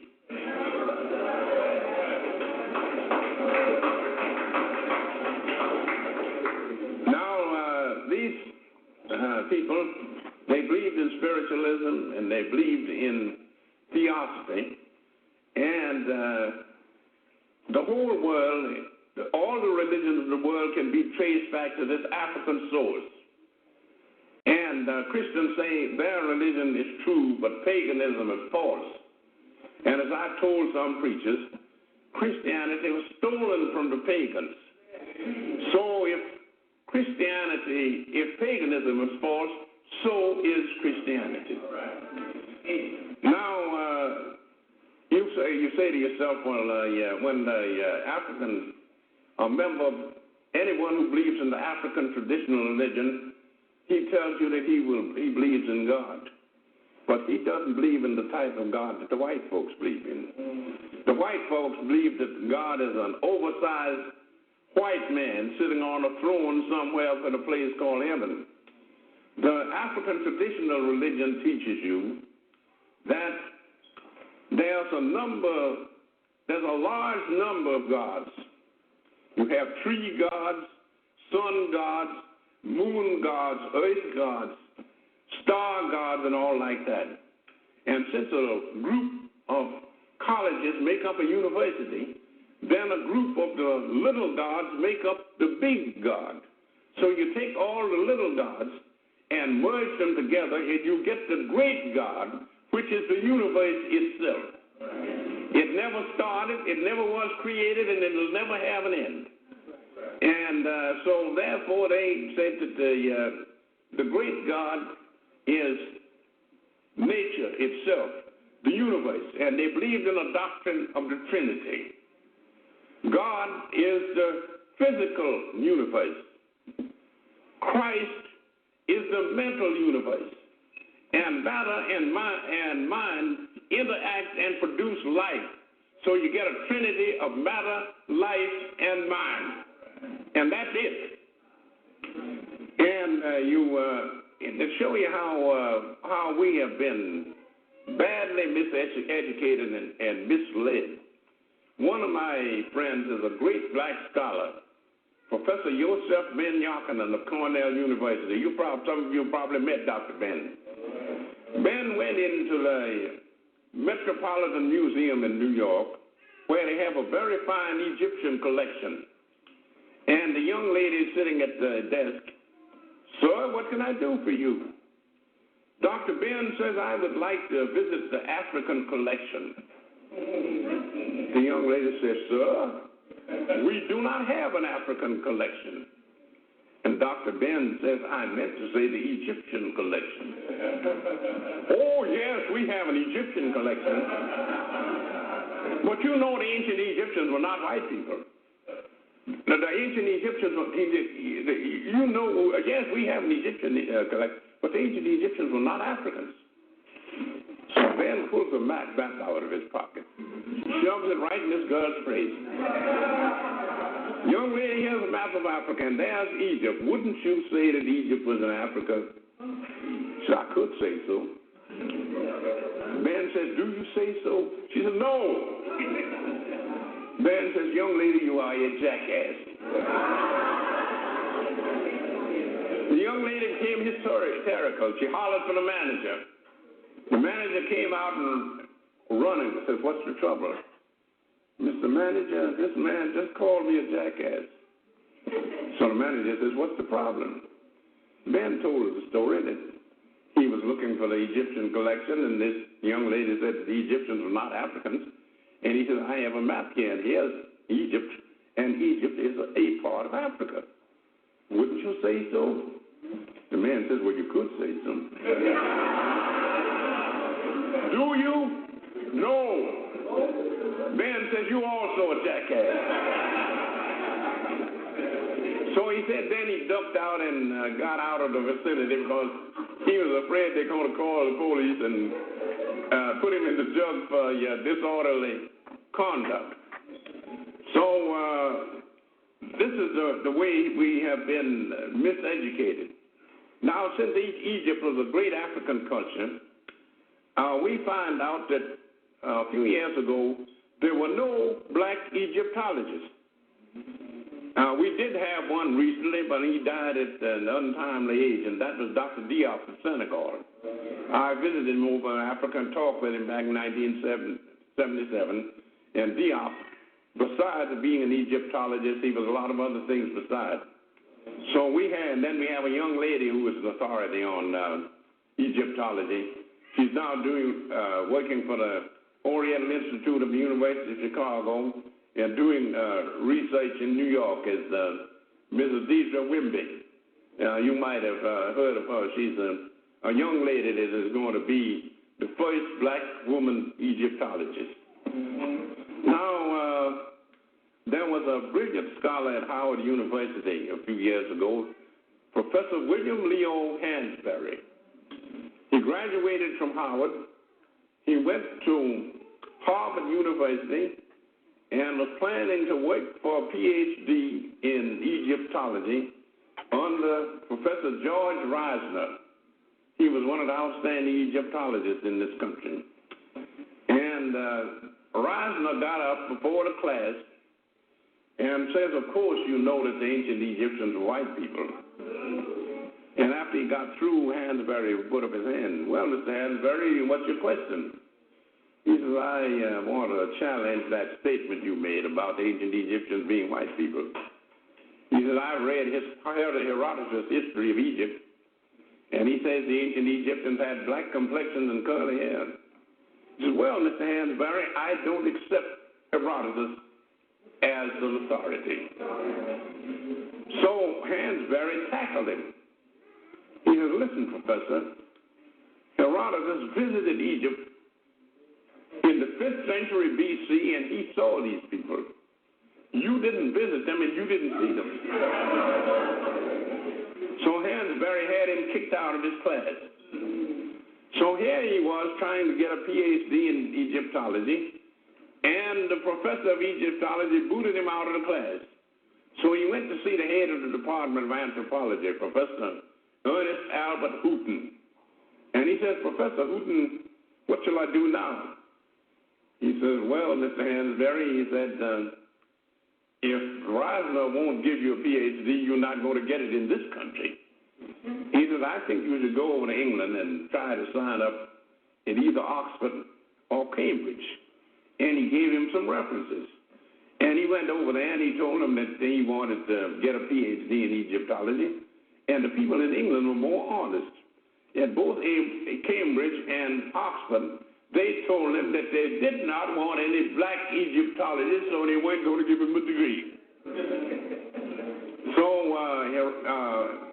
Hansberry had to come back to the United States and get a job as a professor of history at Howard University. And then when he retired, he went to Nigeria and was given a position as director of the Hansberry Institute of African Studies, or some such title as that. And he was running a school of African history in Africa, and he was writing a 4-volume history of Africa. After finishing 2 volumes, he died. And the publishers couldn't find anybody else to finish the other 2 volumes, so they buried it. This is probably the greatest history of Africa that's ever been written, and the publishers have decided not to publish it. So we are being crossed up at every turn. And you find out that to show you what a vicious breed of people these racists are, in my book, Man, God, and Civilization, I quote a psychologist from the University of Chicago. This was back around 1909, a man named Professor R.M. Cattell. And in this book, he said that the whole Negro race should be painlessly exterminated because they were a menace to humanity. Fortunately, people didn't buy his argument. They didn't round up all the black people and have them exterminated for the benefit of humanity. But the way the world is going now, if we can't retake our fame, as Dr. Edward Wilmot Blyden said, we were once on top. If we can't get on top again, they probably will exterminate us. And people tell me, well, how are we going to do it? Well, I'm a retired member of a union in New York City, District 65, UAW, AFL, CIO, and we say that if you have a problem, you have to solve it. Nobody else is going to do it for you. And our union, if we had a problem, we solved it. We went out on a strike, and we were walking the picket line for weeks, and it looked as though we were going to lose. But we kept plugging along. We finally won the strike, and there was a victory celebration. Our union had 50,000 members. And one of the members got up and said to the president, why did we win this strike? We had everything against us, and yet we won. How did it come about? And the president said, we won because we couldn't afford to lose. So that's our position now. If we want to survive, we can't afford to lose.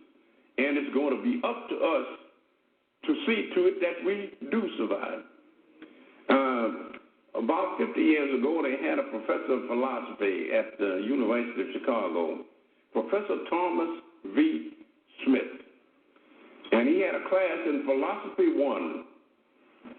And when he got a bunch of students together and gave the first lecture, he says, my dear students, before giving my first lecture, I want to tell you a little story because I think it'll help you out. He says an old maid went to bed one night, went to sleep, and she dreamt that in the middle of the night she woke up and there was a handsome young man standing by her bed. And she looked up and she said, "Young man, what are you going to do to me?" And the young man bowed politely and says, "Lady, that is up to you. This is your dream."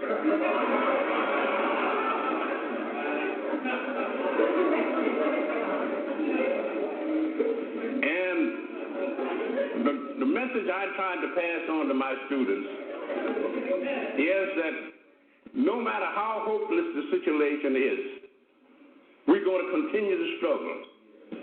You might lose, but if you don't struggle, you're certainly not going to win. So that's the only thing to do. And in the Union, I found out how it was that people won. To show you how this Union worked. There was an Orthodox Jew who owned a big company in New York. And the Union couldn't come to an agreement with him. They put picket lines around his plant. And he hired a bunch of gangsters to intimidate the Union. One of the gangsters grabbed one of our members as he was going to join the picket line and stuck a knife in his back. The knife went right through his back into his heart and killed him almost instantly. The Union president called a meeting of the members, and he said, "We don't know what hand wielded the knife that killed our brother, but we do know the man that hired the man that wielded the knife. He has killed one of our brothers. We are going to kill him." So they got up, and one of the Union members said, "Mr. President, how are we going to do it? He said, you go out and kill a man, and you get convicted for murder." He said, "We're going to kill him so that nobody can convict us." So they said, "Well, how do we do it?" They said, "Well, Mr. So-and-so, who hired the murderer that killed our brother, he is a member of a certain synagogue here. He says that when the synagogue services come along on the Jewish Sabbath, we're going to pick pickets in front of the place and say, 'Rabbi, you have a murderer in your temple.' Well, the rabbi comes out and finds that his temple is being picketed. And he asked them, 'Who is the murderer?' They told him. The man sitting in his congregation, he says, 'Don't come back into this thing and settle.' He says, 'I don't want a murderer in my congregation and a picket lines around my synagogue.' So he couldn't come to his synagogue anymore. So he went up to upstate New York and hired a cottage by a lake.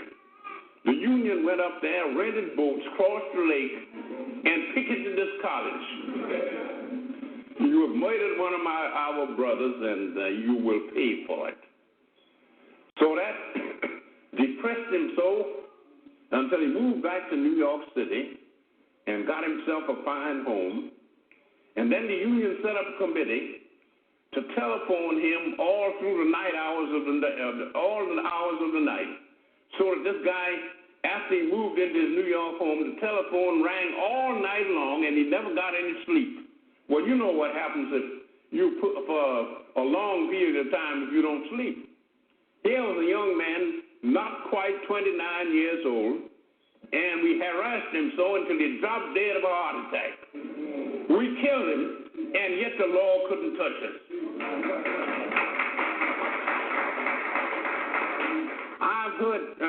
I knew a preacher in New York that I admired greatly, Elder S.J. Worrell. They called him Steamboat Bill, because in his younger days he'd been a buck and wing dancer on a showboat in the Mississippi River.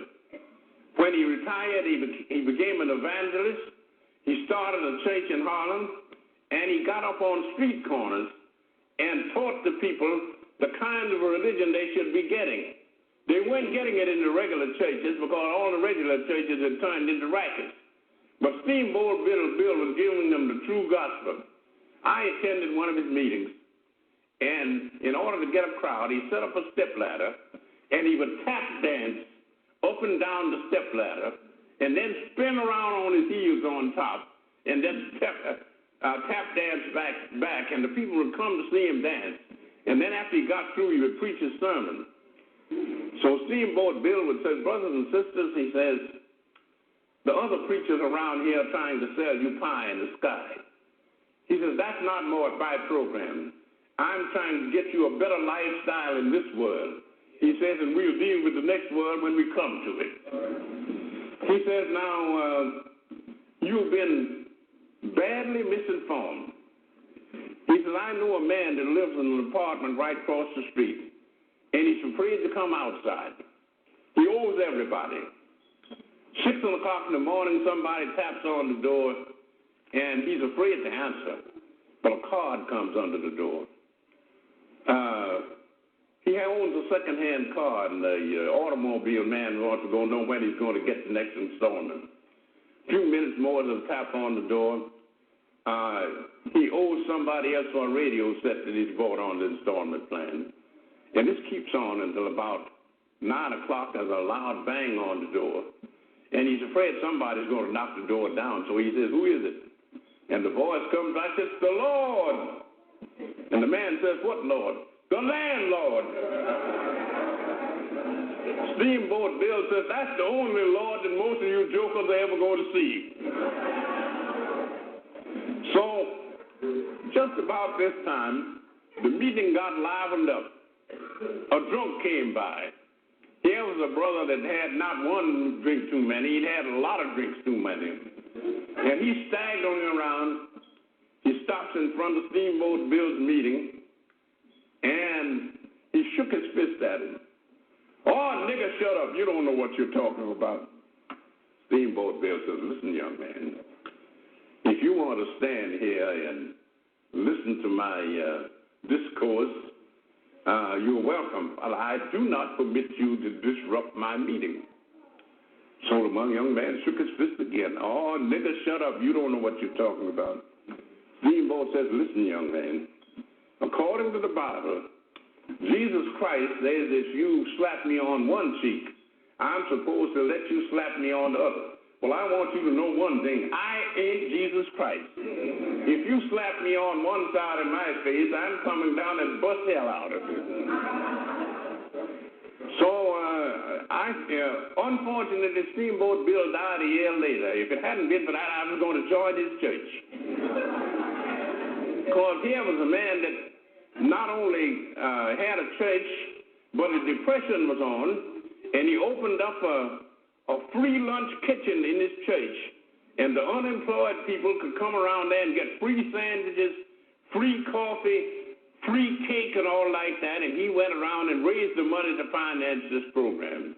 And he told the people, he says, it doesn't do me any good to save your soul if your body is hungry, so I've got to feed you first.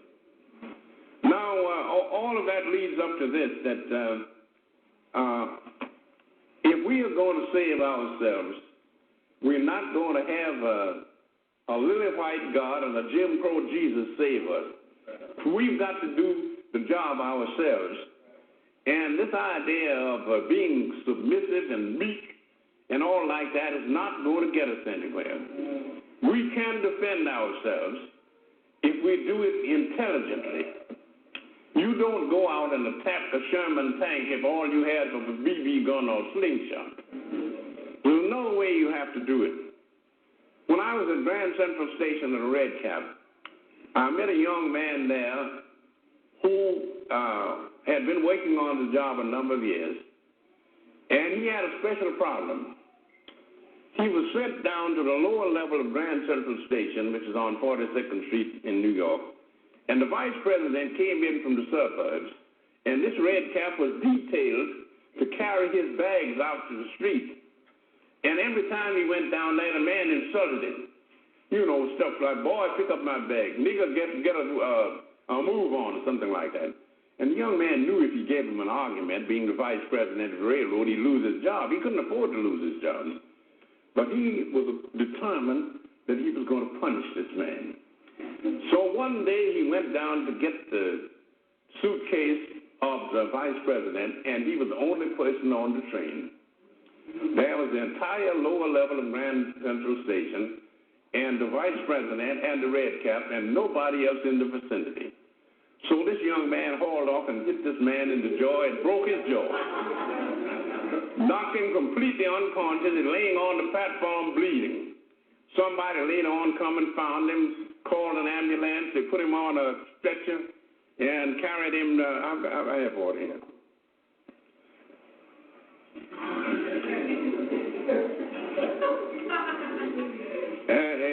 And they put him on the stretcher, took him to the hospital. Then when he got his jaw back together, he came back and swore out a warrant to that this red cap committed assault and battery on him, broke his jaw, nearly killed him, and all the rest of it. So the red cap was hailed up before a judge. The vice president told him how this man beat hell out of him. And then the judge said to the red cap, "Did you commit assault and battery on this man?" He says, "No, I didn't. It must be a case of mistaken identity. I wasn't there." And then he said to the vice president, "Do you have any witnesses that saw this man beat you?" He says, "No." He says, "Case dismissed." This red cap broke his jaw, beat him nearly to death. And the judge threw out the case because there were no witnesses. So you don't have to be meek and submissive. You can get your point if you go about it in the intelligent way. And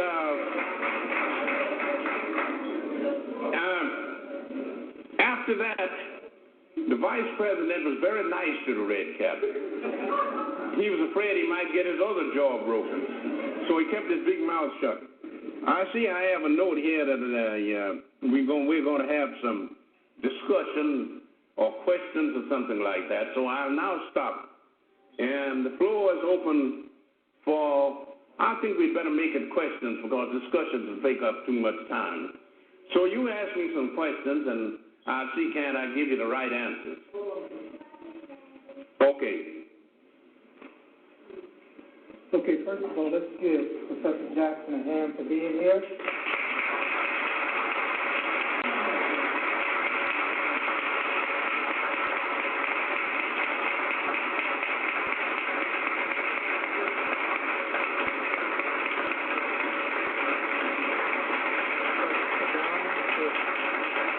No, I stand. It's all right. Okay, those of you who have questions, I'd like you to come up if you're in the front, to come to the forward mic, or if you're in the back. Okay. Brother in the back first. I have one question for you, Dr. Jackson, regarding race. You indicated that earlier that the Greeks, I guess, from the beginning of white civilization.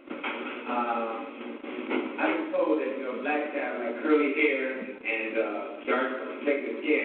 I've seen some Greeks also go back to the Hebrews, the Jews, the original. I was told that the original Jews were also black and Hebrews coming from Ethiopia. If I'm correct, I think I'd like you to elaborate a little bit on that. Oh, yes. The original Jews were black people. These white Jews that you see were European Jews that lived in the southern part of Russia, and they were converted by Jewish missionaries. So the original Jews were black, and the ones that have set up the state of Israel, they're not Jews at all. And how they got away with this skullduggery, I don't know. I knew a wealthy Jew in New York who owned a furniture polish factory. He was named Mark Jackson, born in Ireland, lived in London a number of years, and this company was called Jackson of London. And we were having dinner together one day. He says, "Brother Jackson," he says, "these Zionist Jews are giving me hell." I says, "Why?" He said, "Well, I think Zionism is a racket, and they know I've got money, and I wouldn't contribute a dime to it. So they've got me in the doghouse." And he told me, he says, the proof that Zionism is a racket is that 50 years ago, or a little over 50 years ago, the Zionists could have bought all the land they wanted down in Brazil for almost nothing per acre, and they could set up that Jewish state down there, and nobody would have bothered them. They went back to Palestine and set up that state in a land where the soil is so poor until your ant can't even grow weeds on it. And if it weren't for the rich Jews in America, Israel wouldn't even survive. And it's in very bad financial condition now. So that you have a situation like that. Now, the original Jews were black, and the Jews boast that they produced the greatest philosopher in the world, Spinoza, who lived in Holland in the 17th century. Spinoza was of Spanish and Portuguese ancestry. I think it's Portuguese ancestry. And one of his neighbors described him as a man with a black complexion and curly hair. So the great Jewish philosopher was a black Jew. Okay.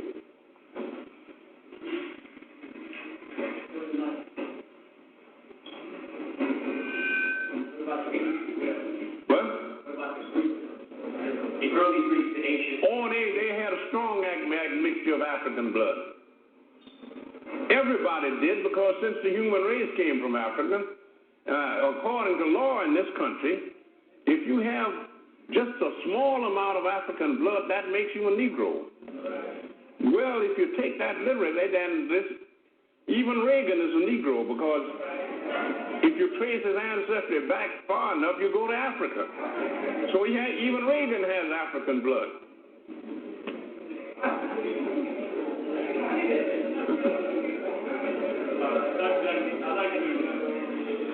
I'd like to first of all thank you for being here as sort of one of our elder statesmen and elder scholars, and thank you for coming to Lausanne and sharing your time with us. The question I have for you is something that struck me in your introductory comments when you say that people like Arthur Schomburg and J.A. Rogers and people like that were your mentors. Yes. And I'm wondering, through the 16-some odd years of your career as a scholar, what has been the most encouraging development in terms of black people becoming more in tune with our history? Well, the most encouraging development I had was when I stood on street corners at night in Harlem and heard Dr. Hubert H. Harrison lecture. And then I would sometimes go to the YMCA, he'd be lecturing there, and sometimes to the library, and sometimes he stood on the steps of the sub-treasury on Wall Street right opposite J.P. Morgan's office. Morgan was probably at the window listening to him. And Harrison gave a lecture down there on Wall Street one day, and the police had to rope off the street because he was lecturing to an audience of 11,000 people. Now, here was an unusual black man who fought for the freedom of everybody. He left the Socialist Party because the white socialists were racist. He joined the Garvey movement because he said that the socialists said class first and they practiced race first. And Garvey advocated race first, and that's what he believed in. So he said, I don't believe in class first, I believe in race first. So he joined the Garvey movement. And Harrison was a man, he didn't get into history because he didn't allow white people to flatter him. You have a lot of our people, if a big white man gets them to say some nice words about him, they're tickled to death. So Harrison went to a white YMCA in Brooklyn, New York, and the secretary got up and said, Dr. Harrison is a great scholar. He has a black face, but his heart is white. So Harrison banged his fist on the rostrum. Sir, I demand a retraction. I'll have you understand that my heart is just as black as my face. And Harrison, to show you what a great education he was, he would be lecturing in a library in Harlem on 135th Street, and half of the audience would be students from Columbia University taking notes because they were getting more from Harrison than they were from the professors up at the university. So Harrison gave a lecture, I think it was at a library, either the library or the YMCA one night. I wasn't there, but some of the people who heard the thing told me the story. Harrison was giving one of his scholarly lectures, and a young man was sitting in the audience, and when he got through, he asked Harrison a silly question, and Harrison gave him a silly answer. The young man lost his temper. Now, see here, Dr. Harrison, you are not talking to a fool. I am a highly educated young man. I finished Harvard last year. Harrison says, I beg to differ, young man. You did not finish Harvard because Harvard is still there. He says, you didn't say what you meant to say. You told us tonight that you finished Harvard on commencement day. He says, now the day you finish school is called commencement day. Are you trying to tell us that you finished on commencement day? Well, of course, the young man blew his top and walked out of the meeting. He wasn't going to stand for that sort of thing. So another night, he's on a street corner on 7th Avenue. I think it was 7th Avenue and 135th Street. And a young white man walked into the meeting. Harrison would generally have anywhere from 100 to 300 people standing around while he talked. This white man comes in, and Harrison was lecturing on evolution. And he's telling about how the human race evolved from apes in Africa more than 1 million years ago. Therefore, we are the original race. And this white man waited for the question period. Dr. Harrison, you say that the first men were black and they evolved from apes in Africa. Is that the reason why black people look more like apes than white people do? Harrison says, you got it entirely wrong, young man. White people look much more like apes than we do. He says, and I'm not asking you to go to a library and do research. All I want you to do is to use your eyes. Go to a zoo and go to the cages where they have the apes. He says, and you won't find one black ape there. All the apes have fair complexions. They have thin lips. They have Anglo-Saxon noses. And they have straight hair. So if you want to get somebody that looks like an ape, get a white man.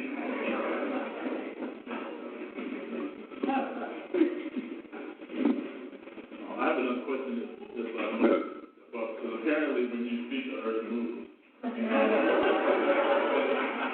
question I have for you is, do you have any ideas on approaches that progressive African people need to take in order to get our youth more interested in their history? Because, as you said, our people don't read anymore. And if our people are not reading and not getting information, it gives them a sense of value of who they are. I'd just like to know what your opinion on that subject would be. Well, I'm glad you asked that question.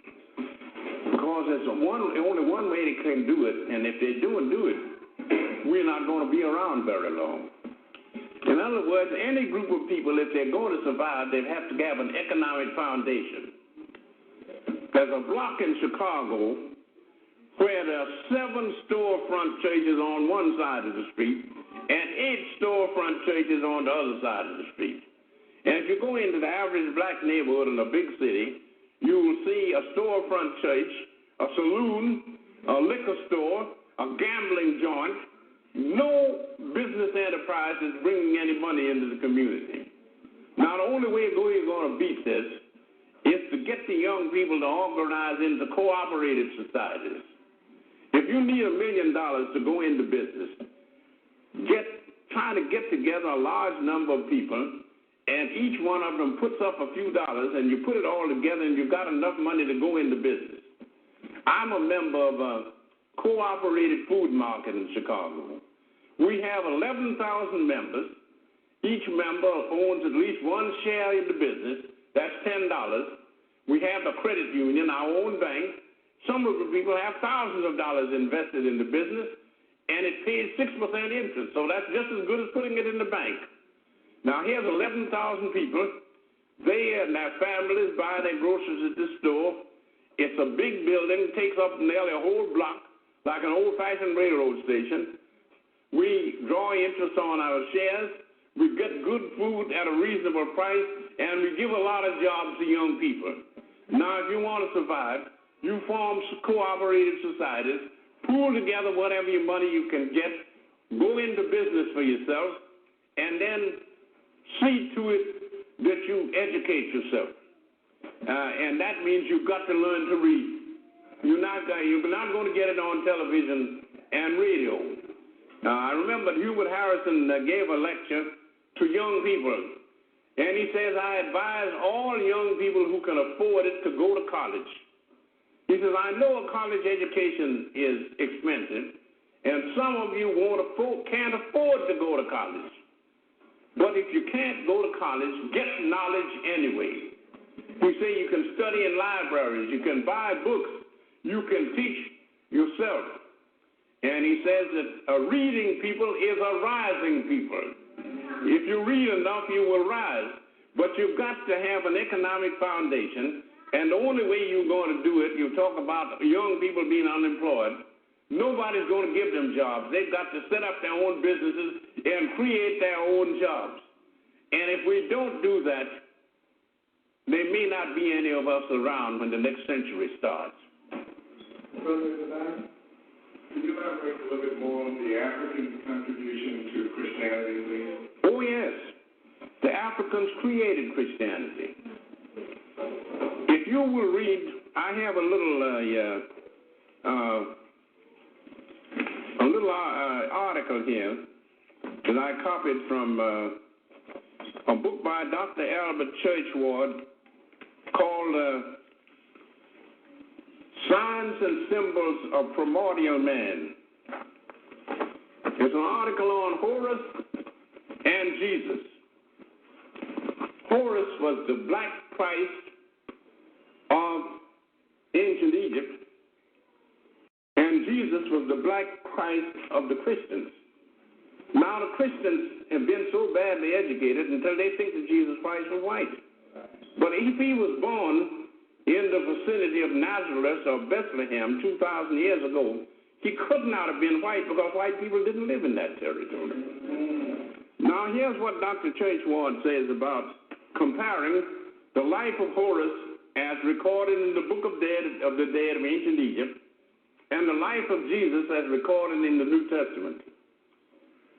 Horus had two mothers, Isis the virgin who conceived him, and Nephthys who nursed him. He was brought forth singly as one of 5 brothers. Jesus had 2 mothers, Mary the virgin who conceived him, and Mary the wife of Cleophas, who brought him forth as one of her children. He was brought forth singly as one of 5 brethren. Horus was the son of Seb, his father on earth. Jesus was the son of Joseph, his father on earth. Horus was with his mother, the virgin, until 12 years old, when he was transformed into the beloved Son of God as the only begotten of the Father in heaven. Jesus remained with his mother, the virgin, up to the age of 12 years, when he left her to be about his Father's business. From 12 to 30 years of age, there's no record in the life of Horus. From 12 to 30 years of age, there's no record in the life of Jesus. Now, why is it that in the story of the Egyptian Christ, there's a gap of 18 years, and in the story of the Christian Christ, there's also a gap of 18 years? I'm coming back to that.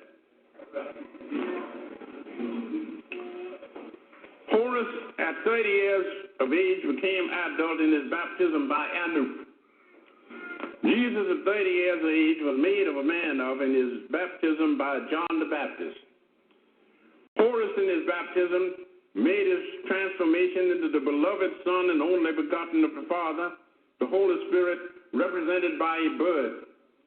Jesus, in his baptism, is hailed from heaven as the beloved Son and only begotten of the Father God, the Holy Spirit, that is represented by a dove. Now, you have 2 stories, one known in Egypt 10,000 years ago, and the other one supposed to have happened 2,000 years ago. One is 8,000 years older than the other. The Egyptian account is 8,000 years older. It must have come first. So it must have been the black people that had the true doctrine, and the white people copied it, and they made a great error. The Egyptians say that there's a blank in the life of Horus between the age of 12 and the age of 30. The story of Jesus, there's nothing about his life between the age of 12 and the age of 30. The Christians can't explain it. Why do you have this 18-year blank? The Egyptians explained it. They said there were two Horuses, Horus the child and Horus the adult. Childhood ends at the 12th year, so that the history of Horus the child ends at the 12th year. Horus the man, since adulthood didn't begin in Egypt until the age of 30, and the story of the man begins at the age of 30. So you have Horus the child, Horus the man. And since childhood ends at the 12th year and adultship doesn't begin until the 30th, you have this 18-year gap. So if you want to understand Christianity, don't go to the King James Bible. Go back to Egypt and Ethiopia, where it came from. In other words, don't let other people tell you what is and what isn't.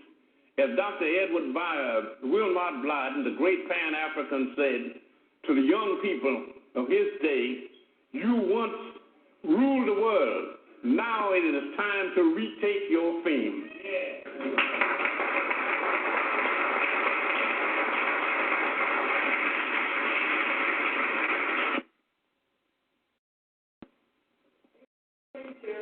Something like thousands of years. But the one ethnic group that doesn't seem to be able to do this is the Igbo. They seem to be sort of put in this one small area of Nigeria. They can't find an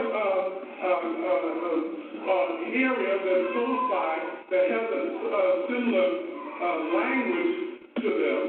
So they're wondering, where they actually came from. And can you elaborate on that particular? Well, I don't think I can give you an answer there. The only thing I can say is that these Igbos must have come in later on, and they were not a part of the original people that occupied this territory, because there was a famous German anthropologist named Frobenius. He wrote a 2-volume work on Africa called The Voice of Africa, published in 1912. And he said there was a brilliant civilization in West Africa thousands of years ago on the west coast of Africa, the civilization of Atlantis, not an island. It was an African civilization, and they called it Atlantis because it was on the shores of the Atlantic Ocean. And these people not only had a great civilization of their own, but they sent colonists to the New World, and these Africans brought civilization from Africa over to the Americas. If you want to get a good summary of that, Dr. Ivan Van Sertima has a book called They Came Before Columbus. You can get the story there. If we study history as it is, we will find out that we have a great history, but we have allowed our enemies to take our history away from us. And we have to teach the young people that we have a history and we are going to reclaim it. But we not only need history. If you were to survive in the modern world, you've got to get wealth and power. And I suggest that since we want to survive, then we'd better get wealth and power.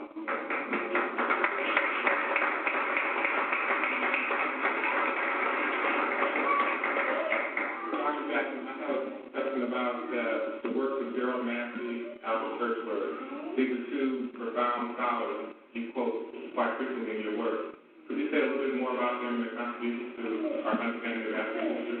Well, what I have to talk about Massey first. because Dr. Churchward was one of his disciples.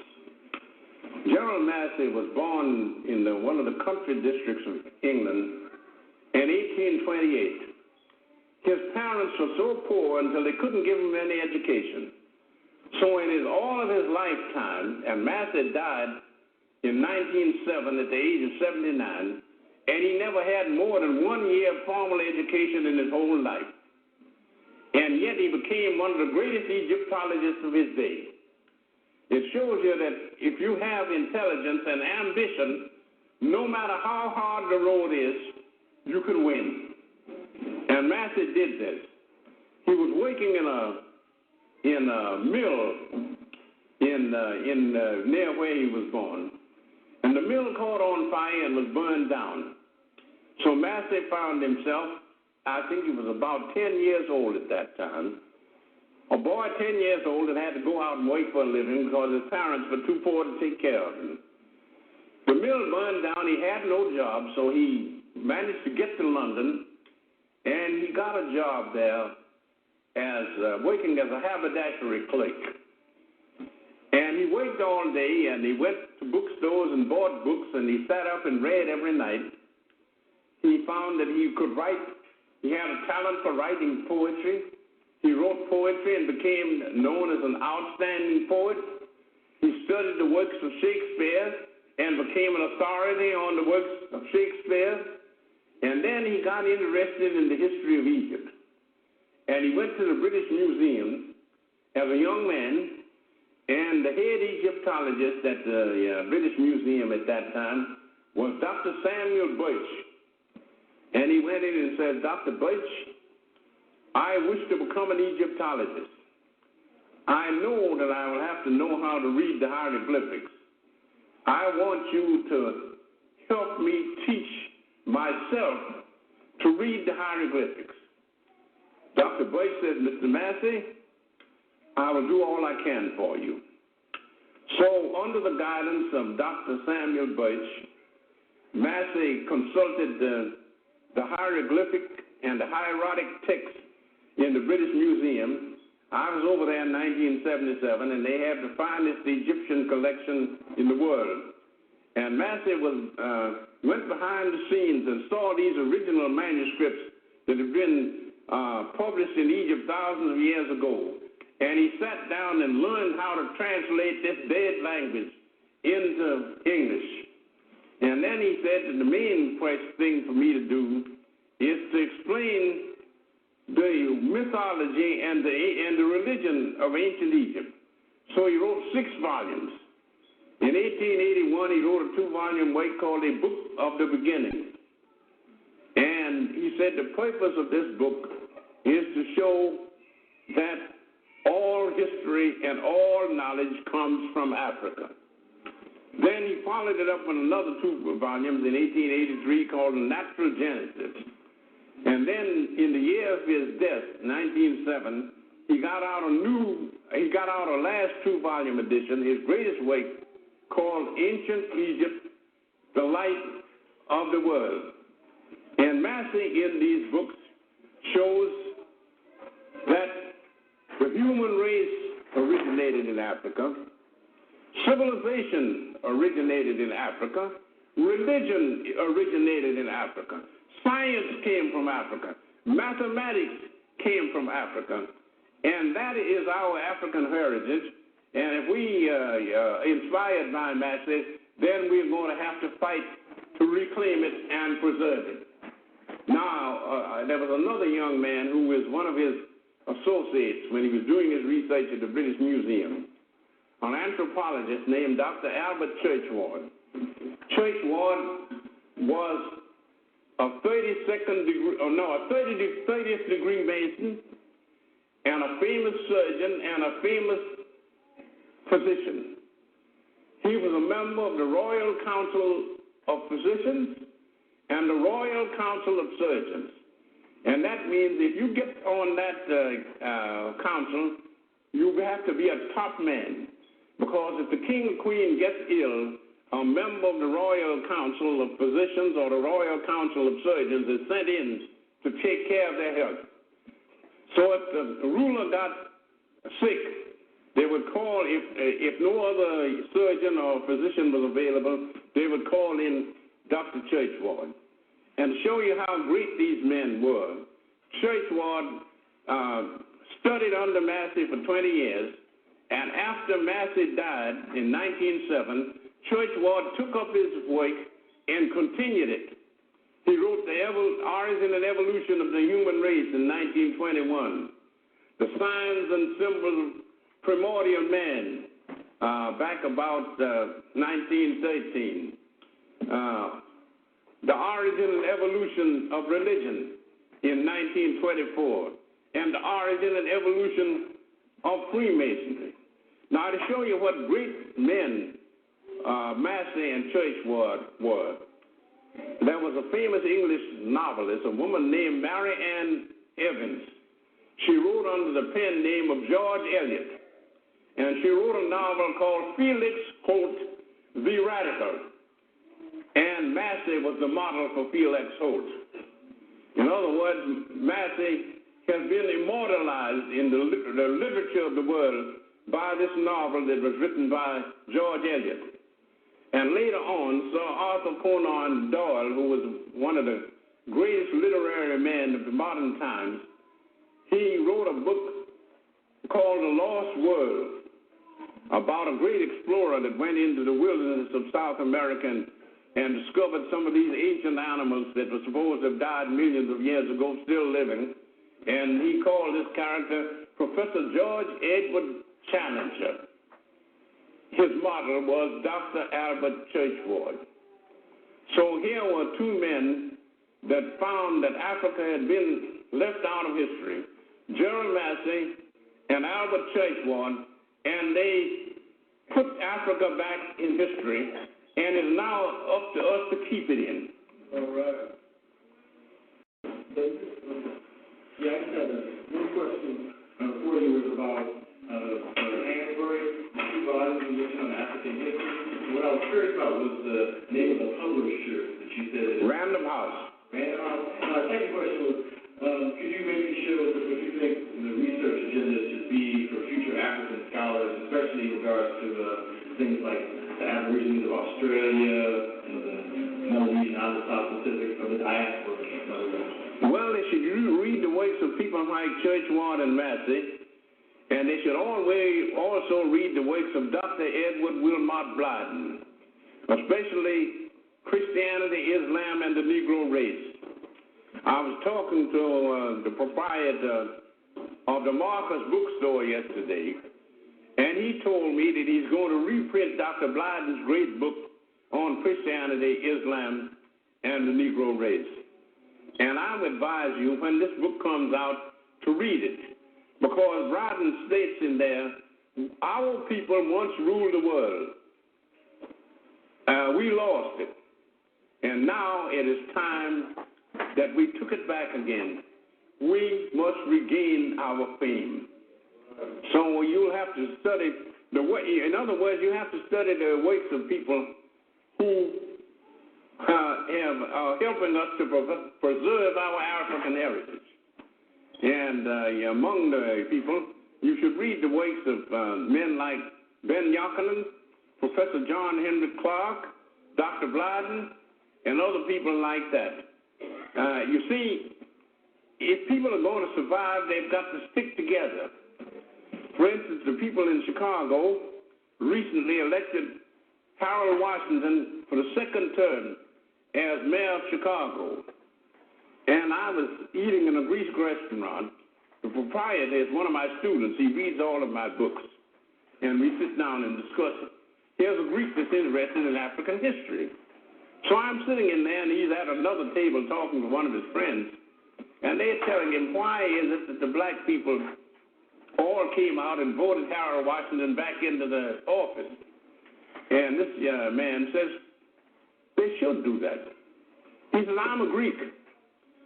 And if a Greek candidate ran for mayor of Chicago, even if he was nothing but a greasy bum, I would vote for him because he's one of my people. And he said the black people should be congratulated because they were putting one of their own people in office. That's what every sensible man should do. Dr. Jackson, I've been told that when the Caucasians first came to Africa, that they were not allowed into the central civilization because they were seen as barbaric and essentially beings out of hell. First, I'd like to know, is this true? And if it's not true, what was the attitude toward Africans and Caucasians back in the first meeting? Well, the Africans didn't like these people because in the first place, they said that a healthy person had a dark complexion. If your complexion was that pale, you must be sick. And another thing they said they didn't like about these people is that they had a bad smell about them.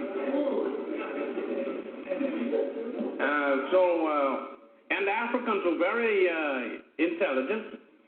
They said God was black and the devil was white.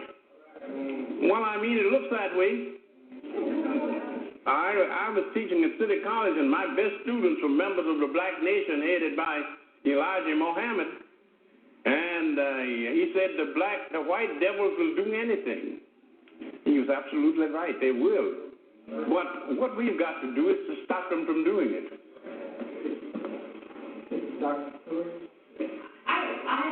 You hear about the mystery system and the process, the elaborate process, and the priesthood. Can you talk a little bit about the male-female role? I tell you, I don't have time to talk about it, but you'll find it in my books. All you've got to do is read Christianity Before Christ. It's on the table up there. And another one called The Golden Ages of Africa, which is a chapter of a new book that I'm writing. And I think if you can't find it here, you can get it at the Martha's bookstore. They don't have it, they'd order it for you. And my other books, Introduction to African Civilizations, Man, God, and Civilization, and in Christianity Before Christ, I have a long dissertation on the mysteries of ancient Egypt. And there's a little pamphlet they have on there on the mysteries of Egypt. So if you can get a copy of the pamphlet and read it, that'll give you the answer. Sort of my question too, but I want to ask Dr. Jackson. I hear a lot about the mystery schools in Egypt. Were there any mystery systems throughout Africa? They had them all over the world, but the mother school that was the foundation of all was in Thebes in ancient Egypt. And then they had them at Heliopolis, in Memphis, in Greece. They had them the Eleusinian mysteries and the mysteries at Dodona and other places like that. And they had a mystery cult in Greece at a place called Dodona. And Apollo, the god of this particular mystery, had African features. So that shows it came from Africa. First question. You came along at a time when there was much less information available to you than there is to us now. I would like to know what told you, or when did you realize that something is very, very wrong the way black people are educated? And also, when my child asked me, Mommy, if we were so great, what happened? I know partially what happened, but I want to know something I can. Well, I'll give you an answer. I told this to my students, and they told me they didn't believe me. They said, how is it that we, who once upon a time ruled the world and were the most civilized people in the world, how was it that these white savages, whom we civilized, turned around and took us into slavery and brought us over here and have us wait for hundreds of years building up the country? How did they do it? I say the way they did it is because they were a bunch of thieves, cutthroats, and low-down characters, and the Africans were humanitarians. I said the Africans welcomed these people into their countries, and they came in with a Bible, and when they came in, the Africans had the land, and the white folks had the Bible, and later on, the Africans had the Bible, and the white folks had all of the land. So I said, the reason why we got sidetracked is because the European people were vicious, brutal type of people, and we were a race of ladies and gentlemen. And if you have a confrontation between an honest man and the crook generally wins. We went down, but there's no reason why we should stay down. It's time that we got up. Okay. I like to address the getting up part.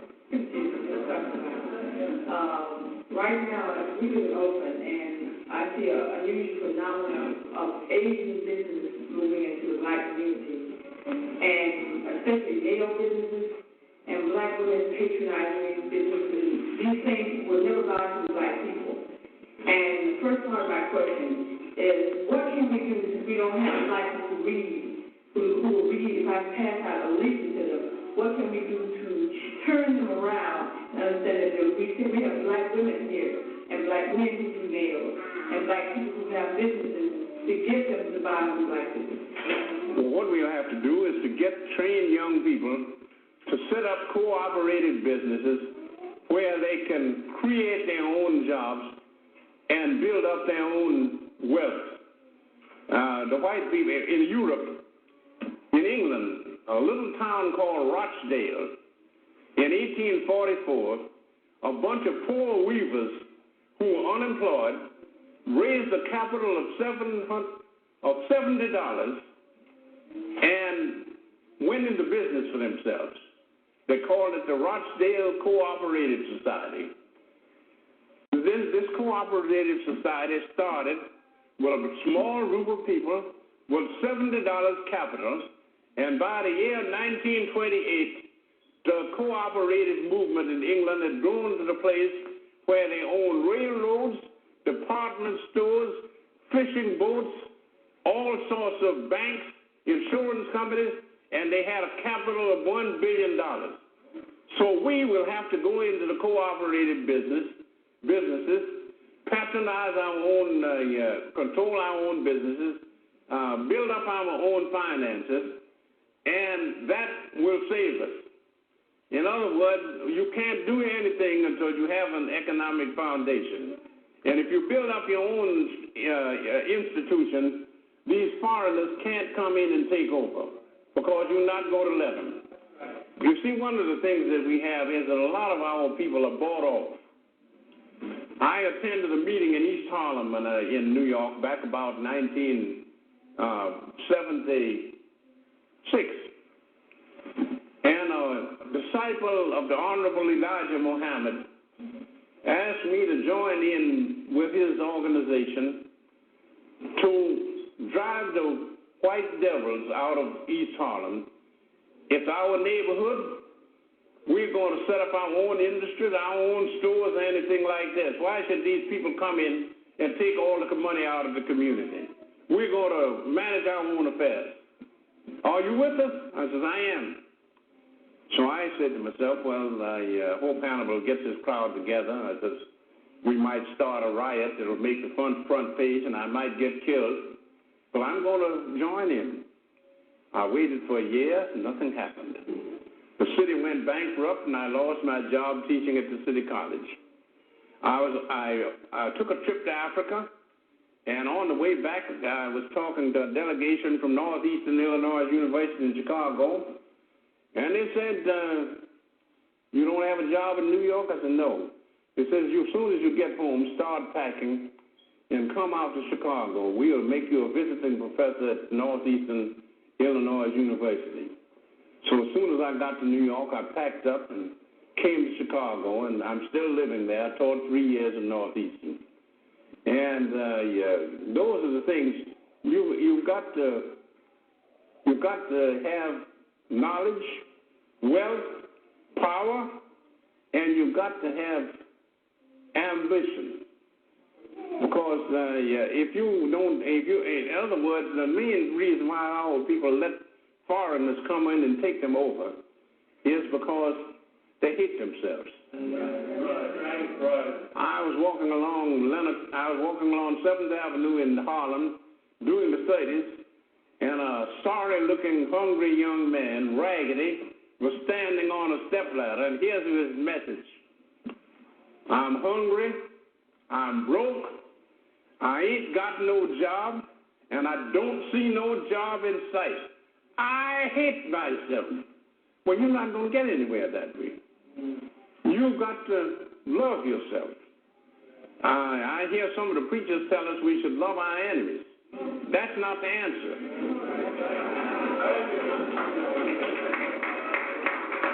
We've got to love ourselves. And there are millions of us in this country. And if we are going to survive, we have got to save ourselves. As I told my students, your job is not to save the nation or the world or the race. Your job is to save you. You save yourself, and then you can give a helping hand to a less fortunate brother or sister. But if they're down in the gutter,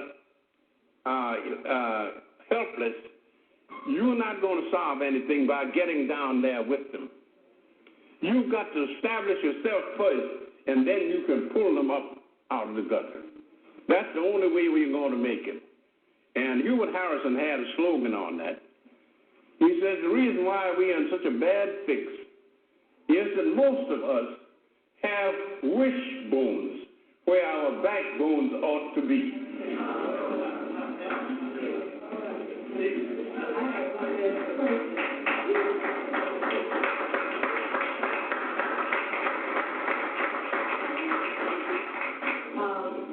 Dr. Jackson, I have a question for you and a question for the audience.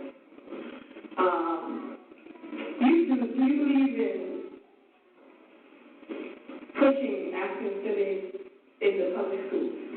I think African studies should be in all schools. I have a question for the audience. 2 weeks ago, this coming June the 3rd, Berkeley School Board had a meeting, and very few black people came out. And this meeting was for African studies in the public schools. They have the only African studies program in the country in a public school. Now, they're going to come back down here this coming June 3rd, coming Wednesday night. And I was wondering where y'all going to be on this coming Wednesday night, June 3rd. I mean, do you believe in black folks? It's going to be at the Berkeley Unified District.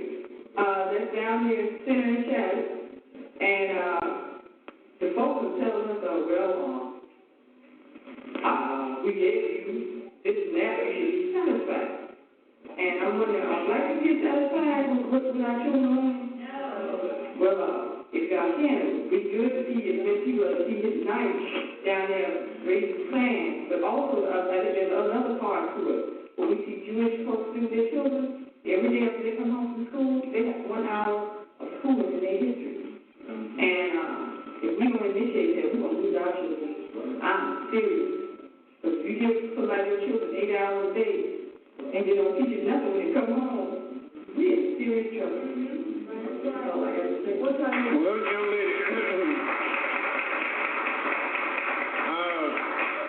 you asked the audience to answer. I think these people agree with you, so I hope they will turn out at this meeting.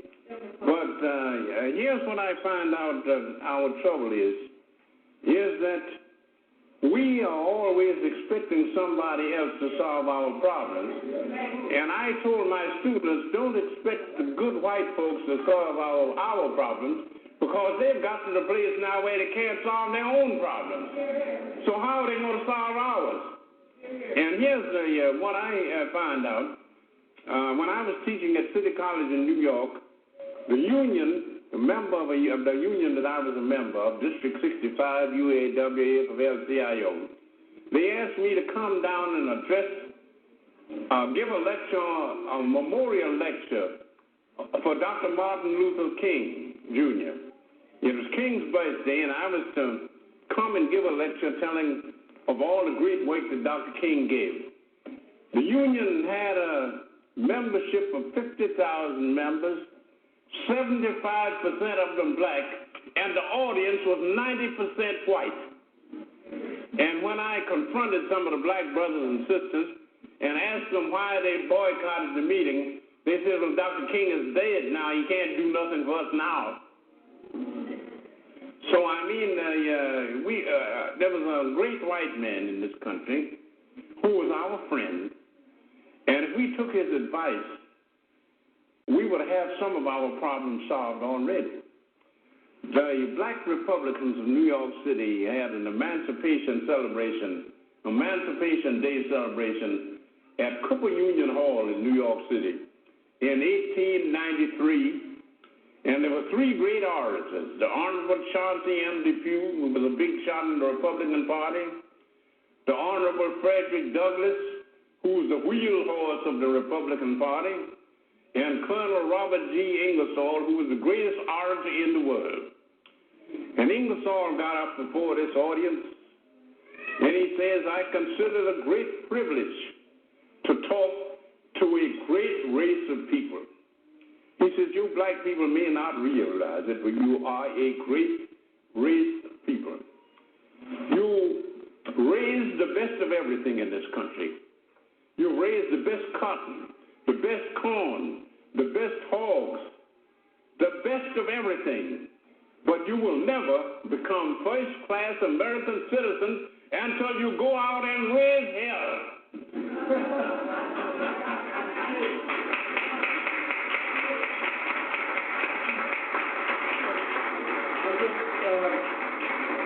I'd like to mention that Professor Jackson last Friday spoke at Berkeley High School, so he did show his support to the Black Studies program there. So let's...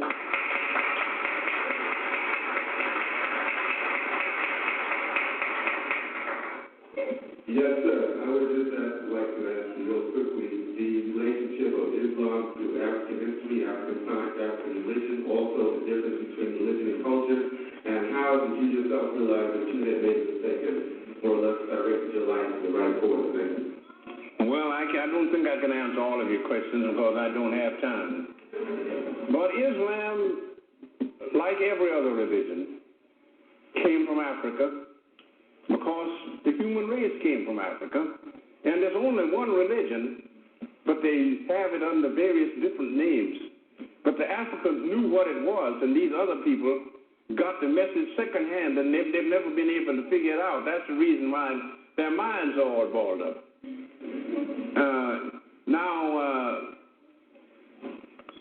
I can't answer all those questions because I don't have the time left. But I think the thing for us to do is to take the advice of Dr. Blyden. We were once a great people, so now we have to retake our fame. And that means that we have got to educate ourselves. We've got to educate our children. And if we don't do that, we're not going to survive. And if we don't survive, then we don't have any problems. You know, only people that are living have problems. If you're dead, your problem's all solved. I remember being in the union hiring hall looking for a job one day, and a bunch of young people came in, probably been drinking a little bit, and they said to each other, well, we ain't got no jobs, but at least we ain't dead. So the dispatcher was standing there. He was announcing the jobs that he wanted to send members out on. And the dispatcher said, do you realize how silly you people are? He says, you were saying that although you ain't got no job, at least you ain't dead. He says, you'd be better off dead. He says, of course, if you are unemployed, you've got a lot of problems. If you're dead, you don't have any. So being unemployed is much worse than being dead, so you'd better scramble around and get yourself a job. Okay, last question. Dr. Jackson, thank you very much for being here. I'm not sure how it is in Chicago right now, but I heard you speaking a few moments ago about youth and cooperative economic efforts. Well, I've heard a whole lot of talk for a number of years around. There's a lot of things that happened around here in the last couple of decades. And I heard a lot of talk about we as Black time again. We have a successful youth cooperative here. Unfortunately, they are about commercial. They sell rock. But nonetheless, we do have a highly sophisticated percentage of youth. And really only 5% of them survive. But that was true in New York 20 years ago, and what was it, 1 out of 15 survived slavery 400 years ago. I guess what I'm telling you is there is a viable economic cooperative occurring here. The most successful one appears to be that for cocaine and baking soda. It seems like folks like us, and I don't know what they do about it in Chicago, I don't know what they do about it in Detroit, but that is the strongest kind of economic cooperative among black people here now. And it seems like somehow we ought to be like way to talk about that. Well, I realize, brother, that we do have serious problems, but we're either going to solve the problems or we are going to perish. So we have to make up our minds. Do we want to live? Then we will solve our problems and we will control our destiny. If we don't want to live, we won't solve our problems and we will die. So we'll have to make up our minds whether we want to live or whether we want to die. A lot of people don't like me because they say that I say a lot of embarrassing things to them. And in my classes in school, one of the students got up and says, Professor Jackson, what is your policy? I says, my policy is to help people the way they want to go. I said, if you want to go down, I'll give you a foot. If you want to go up, I'll give you a hand. So make up your mind.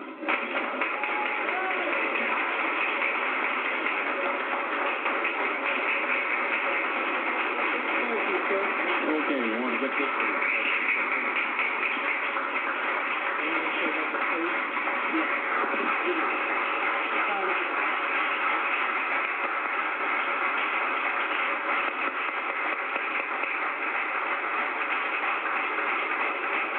For those of you who would be interested in perhaps purchasing via audio or videotape of this lecture tonight, you can sign up on the table in the back. Michael, can you raise your hand? Back there with Michael, that you can sign up for audio or videotape. Thank you.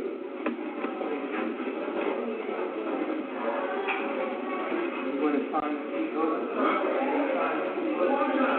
No problem.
Black Power.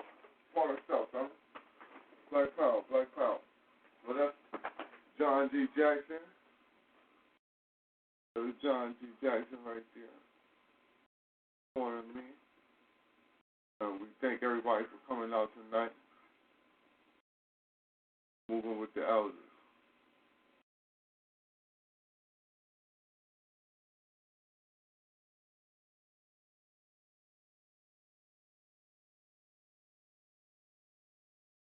House Saturday will be coming up. We're rocking on the theme, Who's Still Betraying the African Revolution?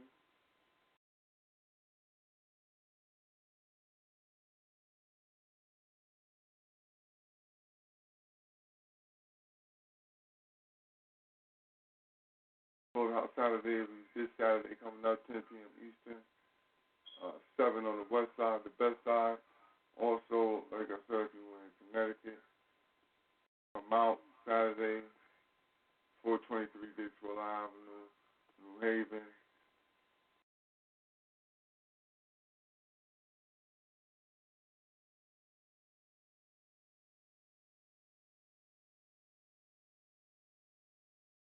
With that being said, if you come out, 423 Dixwell Avenue, New Haven, this Saturday, the 14th. We're going to do a lecture and a conversation on child molestation